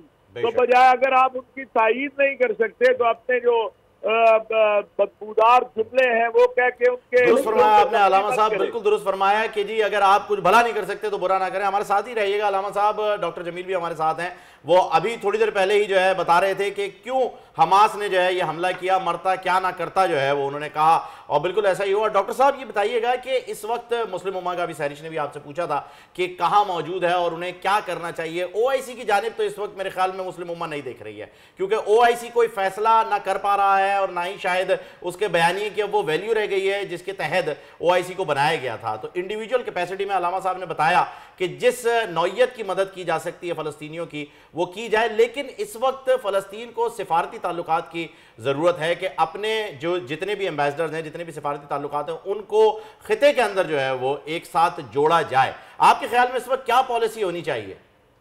दो बातें की हैं, एक तो मुस्लिम उम्मा क्या कर सकती है यानी मुस्लिम ममालिक, और दूसरी ये कि सफारती लिहाज से फ़लस्तीन को कैसे जोड़ा जाए। जाहिर है OIC का प्लेटफॉर्म सबसे बड़ा प्लेटफॉर्म है सफारती लिहाज से भी, और जो उनकी मदद की जा सकती है इंटरनेशनल कानून के दायरे में रहते हुए। मैंने कुछ कानून आपको बता दिए, एक दो और बता देता हूँ इंटरनेशनल कानून। देखिए, मैं क्योंकि यहाँ जो भी बयान करूंगा वो एक कानून के दायरे में रहते हुए बयान करूंगा, और उसमें इतनी गुंजाइश है, इंटरनेशनल कानून में इतनी गुंजाइश है कि हिम्मत करें ये मुस्लिम कंट्रीज, बल्कि बाहर के ममालिक में जुलूस जलसे निकल रहे हैं, इंसानियत सोच जो इंसानियत कुश जो हमले हो रहे हैं उस पर बाहर के ममालिक में भी हो रहे हैं। आज देखते हैं कि हमारे मुल्क में जिस तरह लामा साहब ने कहा है, खैर वो तो डेमोन्स्ट्रेशन की जाएगी, लेकिन देखना यह है कि हमारी खारजा मिनिस्ट्री ऑफ फॉरेन अफेयर्स उसको किस तरह दुनिया तक पहुंचाती है।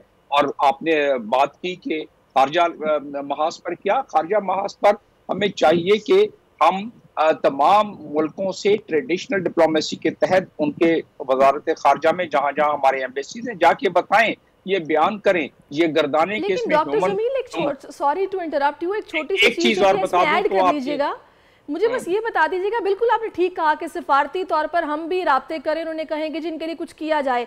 ये बात बड़ी अजीब सी है कि ये मसला पूरी उम्मत मुस्लिमा का है।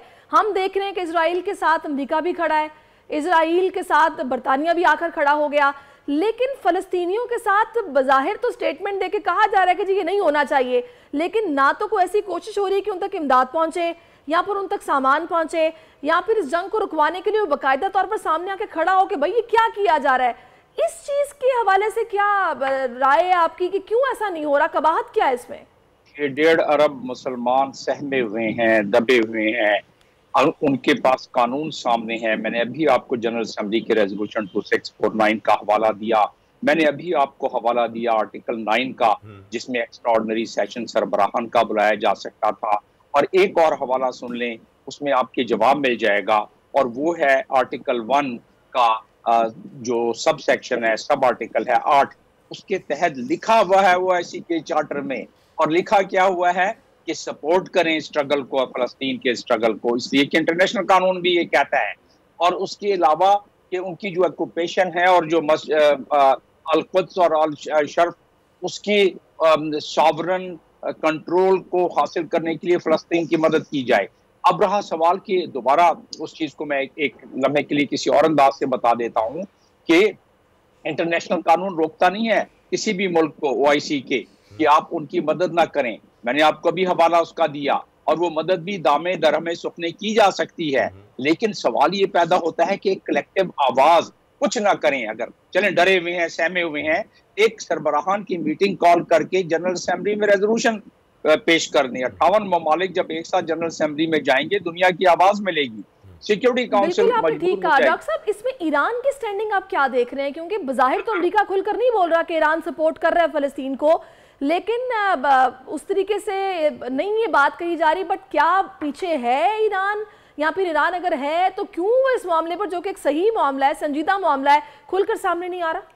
देखिए, ये तो पूरी दुनिया के सामने है कि जितना ईरान ने अपने दायरे में रहते हुए इंटरनेशनल कानून की जितनी मदद की है फ़लस्तीनियों की, वो और टर्की ने भी और कतर ने भी, वो किसी और ने इतनी नहीं की है। ईरान क्योंकि एक बहुत बड़ी कुव्वत है तो वो उनकी आंखों में खटकता है।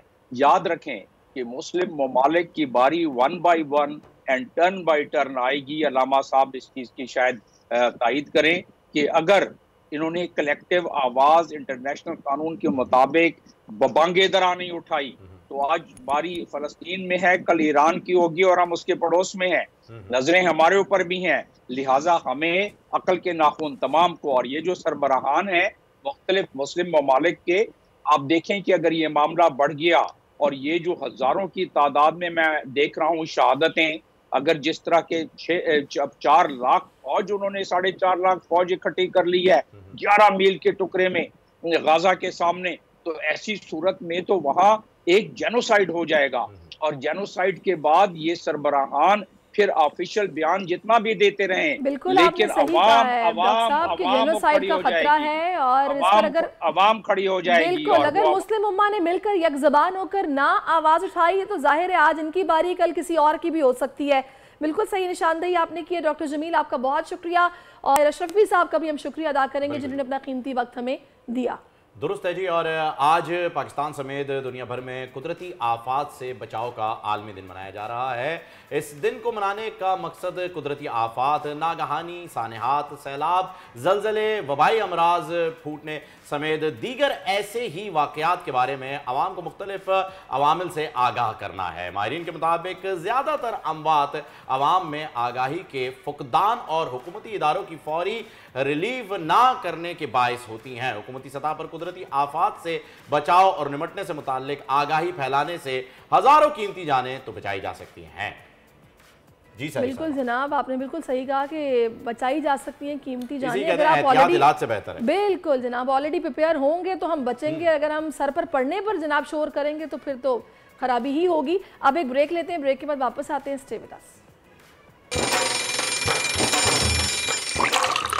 आजकल जिंदगी ही सुबह आउट ऑफ कंट्रोल है, दुनिया बोल है, दुनिया बोल है।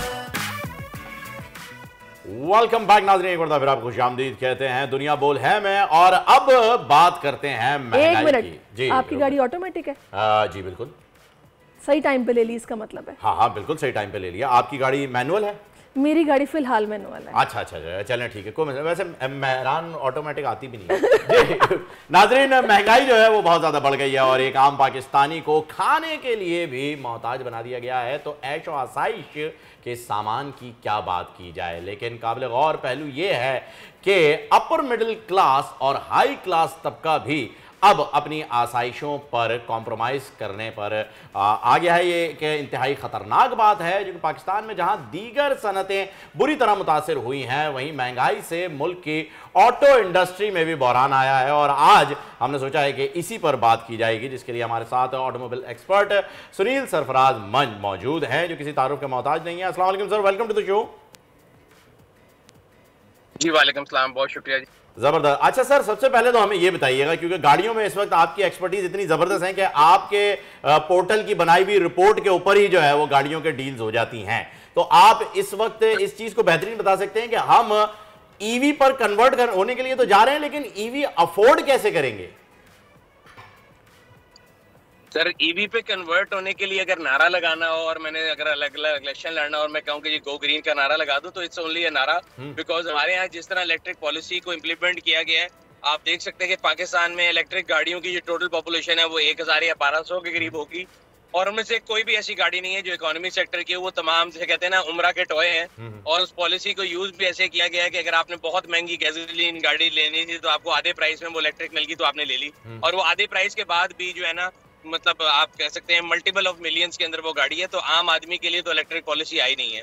जब ये इलेक्ट्रिक पॉलिसी लाई गई थी तब भी हमने बहुत शोर और ववेला किया था कि छोटे किलोवाट आवर की जो गाड़ी है उसको रिबेट दें, बड़े वाले से ज्यादा टैक्स लें। लेकिन उस टाइम पे बस एक गवर्नमेंट का नारा था कि जी हमने गो ग्रीन करना है, और वो फ्लॉड नारा था। और उसी की वजह से आप देख सकते हैं कि इस टाइम पे पाकिस्तान में एक ऐसा प्रॉब्लम है कि ना चार्जिंग नेटवर्क डेवलप हुआ है, ना ही गाड़ियों की तादाद ज्यादा हुई है। बिकॉज इकोनॉमी सेक्टर में या 2 व्हीलर और 3 व्हीलर के थ्रू इलेक्ट्रिक रेवोल्यूशन आएगा, ना तो पोस्ट आइकन के ऊपर बैठ के इलेक्ट्रिक रेवोल्यूशन आना है, ना ऑडी ई-ट्रॉन्स पे आना है। सुनील साहब, वाकई में क्योंकि बाइक्स तो अब आ रही हैं, हम देख रहे हैं कि इलेक्ट्रिक बाइक्स आना शुरू हो गई हैं, और तकरीबन 3.5 लाख की बाइक मैंने सुना है जो कि 70 किलोमीटर चलती है, और बड़ी ज़बरदस्त वो बाइक है। जहाँ तक बात गाड़ियों की है, अब एक गरीब बंदा जिसकी फैमिली है और अगर 3 बच्चे भी हैं तो बाइक पर तो वो सफ़र नहीं कर सकता, उसके लिए गाड़ी खरीदना इंतहाई मुश्किल हो गया है। रिकंडीशन गाड़ियाँ आना बंद हो गई हैं, जो यहाँ पर मौजूद है उनकी प्राइसेस इतनी हाई हो गई हैं कि वो अफोर्डेबल ही नहीं है। तो आपको क्या लग रहा है कि हालात, अब तो डॉलर भी नीचे आ गया है, तो कोई फ़र्क तो नज़र ही नहीं आ रहा, इसकी वजह क्या है? देखिए, 2 चीजें हैं। एक तो जो इलेक्ट्रिक बाइक है, मैं उसके बहुत ज्यादा हक में हूँ। मैं खुद भी आजकल इलेक्ट्रिक मोटरसाइकिल और स्कूटर्स काफी ज्यादा चला रहा हूँ, और वो तकरीबन 2 लाख से स्टार्ट हो जाते हैं। तो जो मोटरसाइकिल वाला बंदा है उसके लिए तो इलेक्ट्रिक पे कन्वर्जन बहुत आसान है। गाड़ी यस बिकॉज एक नई टेक्नोलॉजी है तो वो पीछे से उसकी प्राइस भी इतनी महंगी है कि वो डॉलर प्राइस में भी आपको, अगर आप आजकल तो डॉलर थोड़ा नीचे भी आ गया, लेकिन still after conversion minimum car जो कि आपको इलेक्ट्रिक मिलेगी वो तकरीबन जो कि इस क्वालिटी की हो कि आप उसको रख सके वो 50 लाख 60 लाख रुपए से शुरू होती है। तो आम आदमी के लिए तो 50-60 लाख रुपए भी बजट नहीं है। तो इसके लिए या तो थोड़ा हमें टाइम में वेट करना पड़ेगा कि इलेक्ट्रिक गाड़ियां थोड़ी पुरानी हो जाए, टेक्नोलॉजी थोड़ी पुरानी हो जाए, थोड़ी सस्ती हो जाएगी, तो फिर लोगों की अफोर्डेबिलिटी में आएंगी। But again I would reiterate कि अगर हमें इलेक्ट्रिक रेवोल्यूशन लाना है तो that has to come through 2 wheeler and 3 wheelers. अच्छा ठीक है, चलें, ये तो हमारे एक ईवी के ऊपर बात हो गई है। अब बात कर लेते हैं उन यूजर्स की जो कि दिन भर बेचारे जो हैं वो यही सर्च करते रहते हैं कि जी 10 से 15 लाख रुपए के अंदर कोई एक अच्छी मुनासिब गाड़ी मिल जाए, लेकिन वो उन्हें मिल नहीं पाती है। यानी गाड़ियों के जो पैसे हैं वो अब इतने ज़्यादा हाई हो चुके हैं, इतने ज़्यादा आउट ऑफ बजट हो चुके हैं कि कोई भी इंसान जो है वो गाड़ी अपग्रेड करने की बजाय जो है वो ये चाह रहा है कि अपनी गाड़ी बेचकर कुछ पैसे बचा लिए जाएं और एक बी कैटेगरी की गाड़ी जो है वो हासिल कर ली जाए, वो अफोर्ड नहीं कर पा रहा है। तो मैं चाहूंगा कि जरा ये भी बता दीजिए कि क्या कोई प्राइस नीचे होने की तवक्को रखी जा सकती है? नहीं, मेरा नहीं ख्याल। अक्सर लोग मेरे से भी पूछ रहे थे कि जी डॉलर नीचे आ गया तो प्राइस नीचे नहीं आएगी कि नहीं आएगी। अगर आप स्टडी करें, जब डॉलर 275 का था उसके बाद किसी ऑटो मैन्युफैक्चरर ने सवाल किया कि प्राइस नहीं बढ़ाई थी, बिकॉज लोगों के अंदर वैसी बाइंग पावर नहीं है। और इस टाइम पे अगर आप कोई भी नई गाड़ी लेने जाएंगे, कोई आपको रजिस्ट्रेशन फ्री दे रहा है, कोई इंश्योरेंस फ्री दे रहा है, कोई कैश रिबेट दे रहा है, तो ऑटो इंडस्ट्री की हालात ये है, क्योंकि वो ऑटो इंडस्ट्री की नहीं लोगों की हालात है कि लोगों के पास बाइंग पावर ही नहीं है। तो मेरा नहीं ख्याल कि ना प्राइस ऊपर जाएगी ना नीचे जाएगी, इसी प्राइस पे उनको जो है ना गुजारा करना पड़ेगा लोगों को भी और ऑटो मैन्युफैक्चरर। लेकिन सुनील साहब, मैंने देखा है कि जिन ममालिक के अंदर गाड़ियां सस्ती हैं ना, वो गाड़ियां बनाने मैन्युफैक्चरिंग में वो खुद कफील हैं, जिसकी वजह से प्लांट्स लगे हुए हैं, वो खुद असेंबल कर रहे हैं, खुद बना रहे हैं, तो उनके मुल्कों में गाड़ियां भी सस्ती हैं। मुझे ये समझ नहीं आती कि यहाँ टैलेंट की कमी नहीं है, वसाइल की कमी नहीं है। क्या वजह है कि पाकिस्तान इस इंडस्ट्री में खुद कफील आज तक नहीं हो पाया? पार्ट्स भी आएंगे तो बाहर से आएंगे। मेरे ख्याल से I couldn't agree more with you. आप बिल्कुल सही, you have hit the nail on the head, क्योंकि मेरे ख्याल से the only way for auto industry to survive is localisation. जब तक वो लोकलाइजेशन ज्यादा नहीं करेंगे, ये काम चलता रहेगा, डॉलर ऊपर जाता रहेगा, आपकी गाड़ी की प्रोडक्शन कॉस्ट ऊपर जाती रहेगी। बट मसला ये है कि जब आपने कोई भी इंडस्ट्री लगानी होती है, कुछ करना होता है, आप देखते हैं कि क्या नंबर्स होंगे। और पिछले 1.5 साल से जो पाकिस्तान ऑटो इंडस्ट्री है वो श्रिंक हो रही है। तो मैं और आप भी अगर लोकल वेंडर है तो हम उसके अंदर इन्वेस्टमेंट ही नहीं करेंगे कि हम लोकलाइजेशन के ऊपर काम करें। तो कंपनीज को ये सोचना पड़ेगा कि वो लोकलाइजेशन ज्यादा से ज्यादा करें। अब एग्जांपल है, गाड़ी जिस मेटल शीट से बनती है वो मेटल शीट पाकिस्तान में बनती नहीं है, तो सबसे बड़ा कंपोनेंट हमारे पास है ही नहीं। उसके लिए रॉ मटेरियल बाहर से आना है, वो डॉलर पे डिपेंडेंट है, डॉलर महंगा होता है, गाड़ी महंगी हो जाती है, लोगों की रीच से बाहर हो जाती है।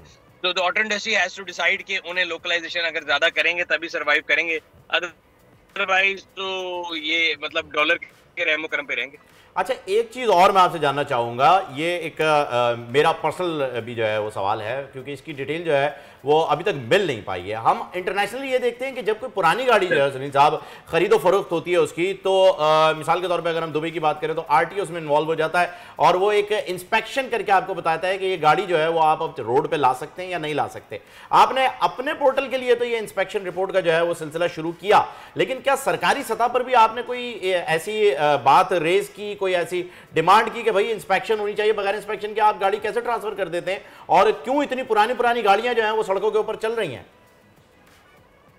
सर, मजे की बात यह कि अगर आप देखेंगे तो तमाम सूबों के अंदर इंस्पेक्शन का एक उन्होंने लकूना डाला जरूर है, बट वो सिर्फ सरकारी अफसरों की जो रिश्वत सतानी है और जो जंड माफिया उसके लिए। तो आज अगर आपने पंजाब में गाड़ी ट्रांसफर करानी है उसके लिए भी एक इंस्पेक्शन है, इस्लामाबाद में करानी है उसके लिए भी है, और साई सरकार के अंदर भी है, लेकिन वो सिर्फ कागजों के अंदर है और वो सिर्फ आप एक टिक लगाते हैं और उसके लिए एक अमाउंट वो ले लेते हैं।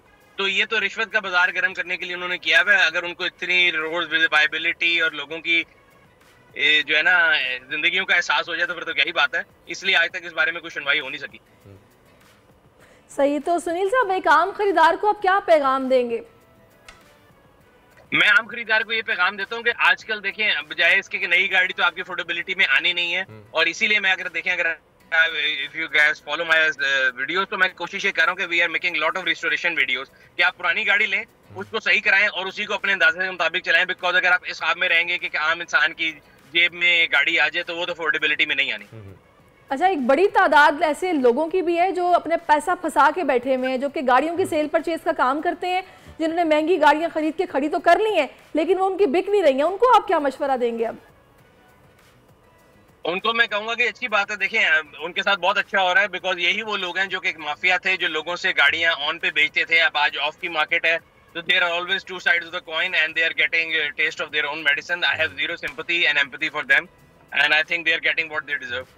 अच्छा सुनील साहब, ये आप भी माशाल्लाह इसी शोबे से जो है वो मुंसलिक हैं, तो आपकी तो इस वक्त चांदी हुई भी होगी माशाल्लाह, क्योंकि आपका भी यही कारोबार है। अब जानना ये चाहेंगे कि आपके तरफ से आपके सर ये एक बड़ी गलत फहमी है। मेरा कारोबार गाड़ियां लेना बेचना नहीं है। We are in a business of lead generation, so Park Wheels doesn't own any car, neither do Sunil. नहीं, वो इंस्पेक्शन भी आप करवा रहे हैं और आपकी एक श्योरिटी भी आती है ना भैया। आप We are lead generation medium. We are trying to help people sell their cars or buy their cars. तो उस लिहाज से मेरी चांदी कोई नहीं है। अरे भाई हो जाती चांदी क्या सोना होता, बट ऐसा है नहीं। वो अक्सर हमने देखा है कि आप जब भी कोई नई गाड़ी मार्केट के अंदर कोई कंपनी लॉन्च करती है तो एक गाड़ी आप जरूर लेते हैं और वो बताते हैं, रिव्यू भी करते हैं कि जी ये गाड़ी वो तो सर मैं अपने शौक से लेता हूँ, वो तो मेरा पर्सनल शौक है गाड़ियां इकट्ठी करने का, मैं अपने पर्सनल शौक से लेता हूँ। भाई आपको देख के पूरी आवाम खरीदने निकल जाती है कि सुनील मज ने ले लिया भाई, ये आओ गाड़ी लेनी है। नहीं, मैं कोशिश करता हूँ कि लोगों को गाड़ियों के एल्स और बिल्स जो भी है, क्योंकि जब तक आप पैसे खर्च करके गाड़ी नहीं लेते, आपको मुफ्त में गाड़ी आई होगी जिसका रिव्यू बना दें तो वो फेक होगा। मैं गाड़ी खरीदता हूँ, उसको आजमाता हूँ, फिर पता लगता है कि यार इतने पैसे खर्च करके मुझे उसका क्या वर्थ मिली, और फिर एक इंडिपेंडेंट रिव्यू। अच्छा, आप इस वक्त भी गाड़ी में मौजूद हैं और एक गाड़ी का रिव्यू ही कर रहे हैं, तो ये गाड़ी आपने ले ली है? सर ये इलेक्ट्रिक कार है, कौन सी सेक्टर की आम के लिए आई है गाड़ी, तो मैंने कहा चले इसको भी थोड़ा सा अगर 20-25 सेकंड के अंदर इसकी कोई डिटेल बता सके तो प्लीज। सर ये एंट्री लेवल कार है, मेरा ख्याल है 4 मिलियन के अंदर कोई भी इलेक्ट्रिक गाड़ी पाकिस्तान में अवेलेबल नहीं है। हमारे एक दोस्त ने कराची में उन्होंने इंपोर्ट की थी, तो उन्होंने कहा कि जी आप इसको चलाएं और देखें, तो अभी उसको एक्सपीरियंस कर रहा हूँ। 2-3 हज़ार किलोमीटर चलाई है। अगेन अभी इसके ऊपर थोड़ा बहुत फीडबैक बना के आपको इंशाल्लाह जल्द रिव्यू देंगे। चले जी, बहुत शुक्रिया आपका सुनील साहब, आपने अपना कीमती वक्त हमें दिया, और मशवरा आपकी तरफ से यही है कि जो पुरानी गाड़ी है उसी को भैया ठीक करवाओ और चलाओ। फिलहाल गाड़ी में पैसे खर्च करने की जरूरत नहीं है, क्योंकि डॉलर नीचे आ गया, गाड़ियां अभी भी महंगी हैं। यानी तो जो पॉलिसी हमने रखी हुई है वही सही है कि जी पुरानी गाड़ी लें, सही कराए और चलाए। शोरूम कंडीशन की गाड़ी इस वक्त जो है वो हम अफोर्ड नहीं कर पाएंगे। सब कुछ महंगा हो गया फहीम, सब कुछ ही महंगा हो गया, सब कुछ लोग आई थिंक रिपेयरिंग वालों की चांदी है। अरे छोड़े जी, पंक्चर लगाने वाला जो हवा भर रहा होता है ना पंप के ऊपर, वो भी अब 20 रुपए नहीं लेता, कहता आप ही रखें, मैंने भर दिया हुआ, थैंक यू। ये हाल हो गया। चले जनाब, इतनी महंगाई हालात तो वाकयात कब तब्दील होंगे, सितारे क्या बता रहे हैं, ये जानने के लिए इस वक्त इरफान कामिल साहब हमें ज्वाइन कर चुके हैं। अस्सलाम वालेकुम इरफान साहब। वालेकुम अस्सलाम सैरिश, क्या हाल चाल है? अल्लाह का शुक्र है। अच्छा एक मिनट इरफान भाई से पहले मैं इरफान साहब करें सर, श्रीलंका पाकिस्तान का मैच अल्हम्दुलिल्लाह पाकिस्तान याद आया? बिल्कुल याद है, बिल्कुल याद है। बहुत सर आपने बड़ी जबरदस्त प्रेडिक्शन की थी, टॉस तक तो सही थी, लेकिन मैच पाकिस्तान जीत गया। लेकिन अल्लाह का शुक्र है, मैंने आपसे ये भी कहा था कि काश ये प्रेडिक्शन मेरी गलत हो, मेरी कंट्री के साथ। अगर आप काश के ऊपर बात करेंगे तो एम्फसाइज तो आपने यही किया था ना कि जी मैच नहीं जीतेगा, लेकिन काश जीत जाए। अच्छा वैसे मैं बताऊं, जितने भी एस्ट्रोलॉजिस्ट है ना, उन लोगों के लिए सबसे मुश्किल होता है मैच की प्रेडिक्शन करना, तो थोड़ा सा ना जरा फ्लेक्सिबिलिटी शो करनी चाहिए। नहीं, अभी मैं ये पूछना चाह रहा हूँ कि जब ये मैच पाकिस्तान जीता होगा तो इरफान भाई ने डेफिनेटली जो है वो ये कैलकुलेशन जरूर चेक की होगी कि भाई किसका सितारा ऐसा चमका है। तो अब जरा ये बताइए कि ये कैसे गलत हुई है, ये चीज जो गलत साबित, बेशक जात अल्लाह ताला की है, उसके कुन से जो है वो सब कुछ होता है, लेकिन आपकी कैलकुलेशन जो है सितारों की वो कहाँ डगमगाई? बात यह है फहीम भाई कि कुछ चीजें इसमें ऐसी होती हैं कि जिसको आप, मैंने कहा ना टॉस सबसे मुश्किल होता है प्रेडिक्ट करना, क्योंकि वो उसमें बिहाइंड द बार्स कोई चीजें ऐसी नहीं होती जिसको कि आप कह सकेंगे अच्छा कोई चीजें उसमें मैनिपुलेट हो गई होंगी या फिर, बट मैचेस के अंदर यू नो कि क्या क्या चीजें हो सकती हैं, लेकिन फिर भी मैं उनको क्या डिस्कस करूं। असल चीज ये होती है कि चलें, मैं तो सबसे पहले कहा तो मुझे अपनी ये हार अच्छी लगी क्योंकि पाकिस्तान की जीत है, तो ये हार मेरी बहुत अच्छी है, नो प्रॉब्लम। अच्छा अब इरफान साहब आ जाते हैं आगे, क्योंकि अभी हम बात कर रहे थे, हमारे साथ ऑटो इंडस्ट्री से मुंसलिक एक शख्सियत थी, उन्होंने बताया कि भी महंगाई जो है ना वो तो नहीं कम होने वाली, डॉलर भले नीचे आ गया है, गाड़ियाँ महंगी ही रहेंगी, अभी फिलहाल जो पुरानी चला रहे हैं वही चलाएं। ये पाकिस्तान में महंगाई कब कम होगी, हुकूमत जाने के साथ या फिर उससे पहले कुछ चमत्कार हो सकता है? नहीं, एक्चुअली पाकिस्तान में जो महंगाई है ना, ये सबसे पहली चीज़ तो ये है कि जो हमने पहले भी कहा था कि सबसे पहले हमें अपनी नीयतों को साफ रखना होगा, पहली चीज़ तो ये है। दूसरा ये है कि हमें इंसाफ का निज़ाम जो है ना, कहते हैं ना कि कॉल का चल सकता है लेकिन जुल्म का नहीं चल सकता। तो जब तक इस कंट्री के अंदर थोड़ा सी चीजें होती रहेंगी तो ऑब्वियसली, बट लेकिन हम अगर उसको एस्ट्रोलॉजिकली देखें तो कुछ चीजें आपको जनवरी में बेहतर होती हुई नजर आ जाएंगी। 21 दिसंबर के बाद कुछ चीजें होंगी जो कि आपको थोड़ी सी फ्लेक्सिबल होती हुई नजर आएंगी। और जनवरी में कुछ, ये अगर आप गाड़ियों की सेक्टर की बात करते हैं तो गाड़ियों का जो सेक्टर है वो ज्यादा रिलेट करता है सैटर्न से, और सैटर्न जो है वो एप्लीकेबल होता है आफ्टर 21 दिसंबर। तो आपको दिसंबर का लास्ट, जनवरी एंड फरवरी का मिड, ये आपको जरा कुछ अच्छा नजर आएगा। रिगार्डिंग कार्स की प्राइजेस आपको थोड़ी कम नजर आएंगी, ये डॉलर भी इसी वजह से। लेकिन अब देखिएगा आप थोड़ा सा गोल्ड की प्राइस आपको ऊपर जाती हुई नजर आएगी अपकमिंग डेज में, जा रही हैं आपको गोल्ड की प्राइसेस ऊपर जाएंगी, क्योंकि ये दोनों चीजें बिल्कुल अलग अलग हैं। जब आपके डॉलर मीन यानी रूपी जो करेंसी है, जब ये थोड़ा डिवेल्यूशन की तरफ आती है तो गोल्ड प्राइसेस हाई होती है, जब गोल्ड थोड़ा डाउन होता है तो ये करेंसी हाई साइड पे आती है, क्योंकि दोनों चीजें डिफरेंट है। वो जुपिटर से रिलेट करता है। अच्छा इरफान भाई, मैं ये जानना चाहूंगा कि जी आईसीसी का सबसे बड़ा मैच, सबसे बड़ा इवेंट जो है वो कल होने जा रहा है इंशाल्लाह, इंडिया और पाकिस्तान का मैच जो है, और 1,32,000 का क्राउड जो है, jam pack stadium, sold out stadium जो है वो इस वक्त मौजूद है, और दुनिया भर के अंदर जो है वो करोड़ों अरबों लोग इसे देखने वाले हैं, बड़ी लोगों की नजर है। और मैं चाहूंगा डेफिनेटली आपने भी इसके ऊपर जो है वो कैलकुलेशन की होगी, तो अपनी कैलकुलेशन और अपने इस इल्म की रोशनी में जरा बताइए कि क्या देख रहे हैं। देखें, कल का दिन जो है वो सैटरडे का दिन है, 14 अक्टूबर जब मैच होने जा रहा है। ये दिन टॉस के हिसाब से ये सपोर्ट करेगा बेसिकली इंडिया को, ठीक है। मोस्ट प्रोबेबली जो टॉस है वो इंडिया जीतेगा, लेकिन जो मैच है अगर उसमें किसी किस्म की, बिल्कुल ऑनेस्टी के साथ मैं कह रहा हूँ कि ऑनेस्टी के साथ अगर मैच हो तो फिर पाकिस्तान इंशाल्लाह will be the winner. Okay, अच्छा ज़बरदस्त, क्योंकि इरफान साहब ऐसे ही एक दो और हमारे साथ एस्ट्रोलॉजिस्ट थे, टेरोकॉडिडोस थे, उन्होंने भी हमें कुछ इसी किस्म की प्रेडिक्शन दी है कि मैच पाकिस्तान जीतेगा, तो इंशाल्लाह हमें तवक्को अच्छी रखनी है। और मैं ये जानना चाहूंगा इरफान भाई कि आपने ये बताया ना कि जी पाकिस्तान जीतेगा, तो बिल्कुल इंशाल्लाह हमारी भी यही ख्वाहिश है और हमारी भी यही दुआएं हैं कि जीते। आपने ये कैलकुलेशन किस एतबार से की है, नंबर्स के एतबार से की है? नंबर फेवर में जा रहे हैं, 14 अक्टूबर है तो क्या 5 का हिस्सा पाकिस्तान के फेवर में जा रहा है क्या? जरा थोड़ा सा जो है वो इसके बारे में बताइए ना। मैं आपको बता देता हूँ इसमें। देखें, जो कैप्टन, मैंने कहा ना टॉस जो है वो कैप्टन से रिलेट करता है, तो उसके अंदर देखते हैं कि बाबर आजम साहब और जो इंडिया के कैप्टन है उन दोनों में से किसकी उस दिन ज्यादा लक चार्म किसका ज्यादा है, तो वो उस दिन इंडियन कैप्टन का नजर आ रहा है। तो ये तो उनकी टॉस की कैलकुलेशन हो गई, क्योंकि उसमें टीम का कोई अमल दखल नहीं होता टॉस में। अच्छा, सेकंड, जब आप टीम की बात करते हैं तो हम ओवरऑल जो 11 खिलाड़ी हैं उनको देखते हैं कि उनमें से जो 11 खिलाड़ी हैं वो किस तरह से ज्यादा जो आपके प्लेयर्स हैं वो कितने उस दिन के हिसाब से लकी हैं। तो जब हम ये देखते हैं, जैसे उस दिन किया था, उस दिन स्कोर सबसे ज्यादा रिजवान ने किया, तो ऑब्वियसली वो उस दिन के हिसाब से लकी थे क्योंकि उनकी बर्थ उस हिसाब से थी। बिल्कुल इसी तरीके से इस दिन जो मेजॉरिटी ऑफ द प्लेयर्स जो हैं वो लिब्रा, मरकरी और सैटर्न, ये 3 प्लैनेट ये बड़ा फ्रेंडली प्लैनेट्स हैं, ये इसके अंदर को रिलेट कर रहे हैं आपस में। इस वजह से ये दिन पाकिस्तान के खिलाड़ियों को बहुत सपोर्ट कर रहा है। और स्पेशली द नंबर, कौन से किसी एक आध का नाम बताएं ताकि हम जरा उसे भी नोट डाउन कर लें। सबसे पहले तो बाबर आजम है, ठीक है, उसके बाद हारिस रऊफ है, उसके बाद रिजवान इटसेल्फ, रिजवान की बहुत अच्छी परफॉर्मेंस है। अभी जो 20th का भी जो मैच होगा उसमें भी रिजवान की परफॉर्मेंस अच्छी नजर आनी चाहिए। तो ये जो 3-4 प्लस आपके जो बॉलर्स के अंदर शाहीन है वो बहुत अच्छे हैं, वो भी सैटर्न रिलेटेड। कोई सदका भी बता दें कौमी टीम को, वो नहीं कर रहे, हम ही उनके लिए कर देंगे जी, हम कर देंगे। मैं आपको बताऊं, ये कौम इतनी अच्छी है, ये इतनी दुआएं करती है अपनी टीम के लिए। मैं तो कहता हूँ दुआओं से सारी चीजें बदल जाती हैं।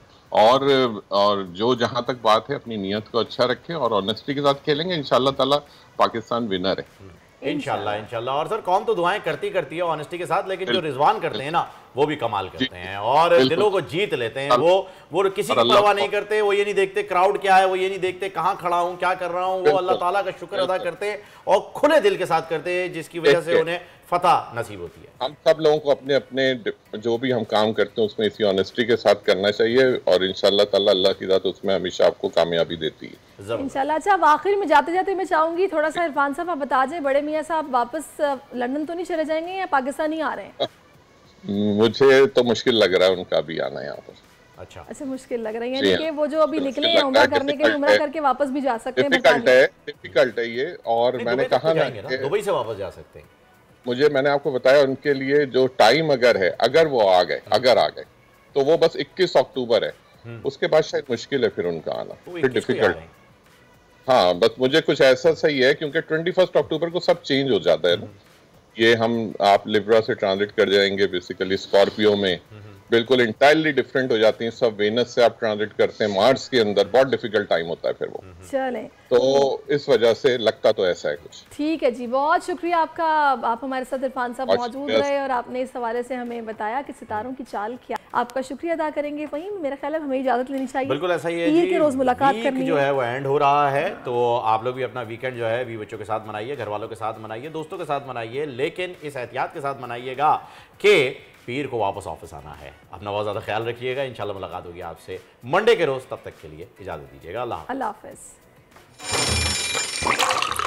आजकल ज़िंदगी ही सुबह आउट ऑफ कंट्रोल है, दुनिया बोल है, दुनिया बोल है। सब्सक्राइब करें और बेल दबाएं ताकि कोई खबर रह न जाए।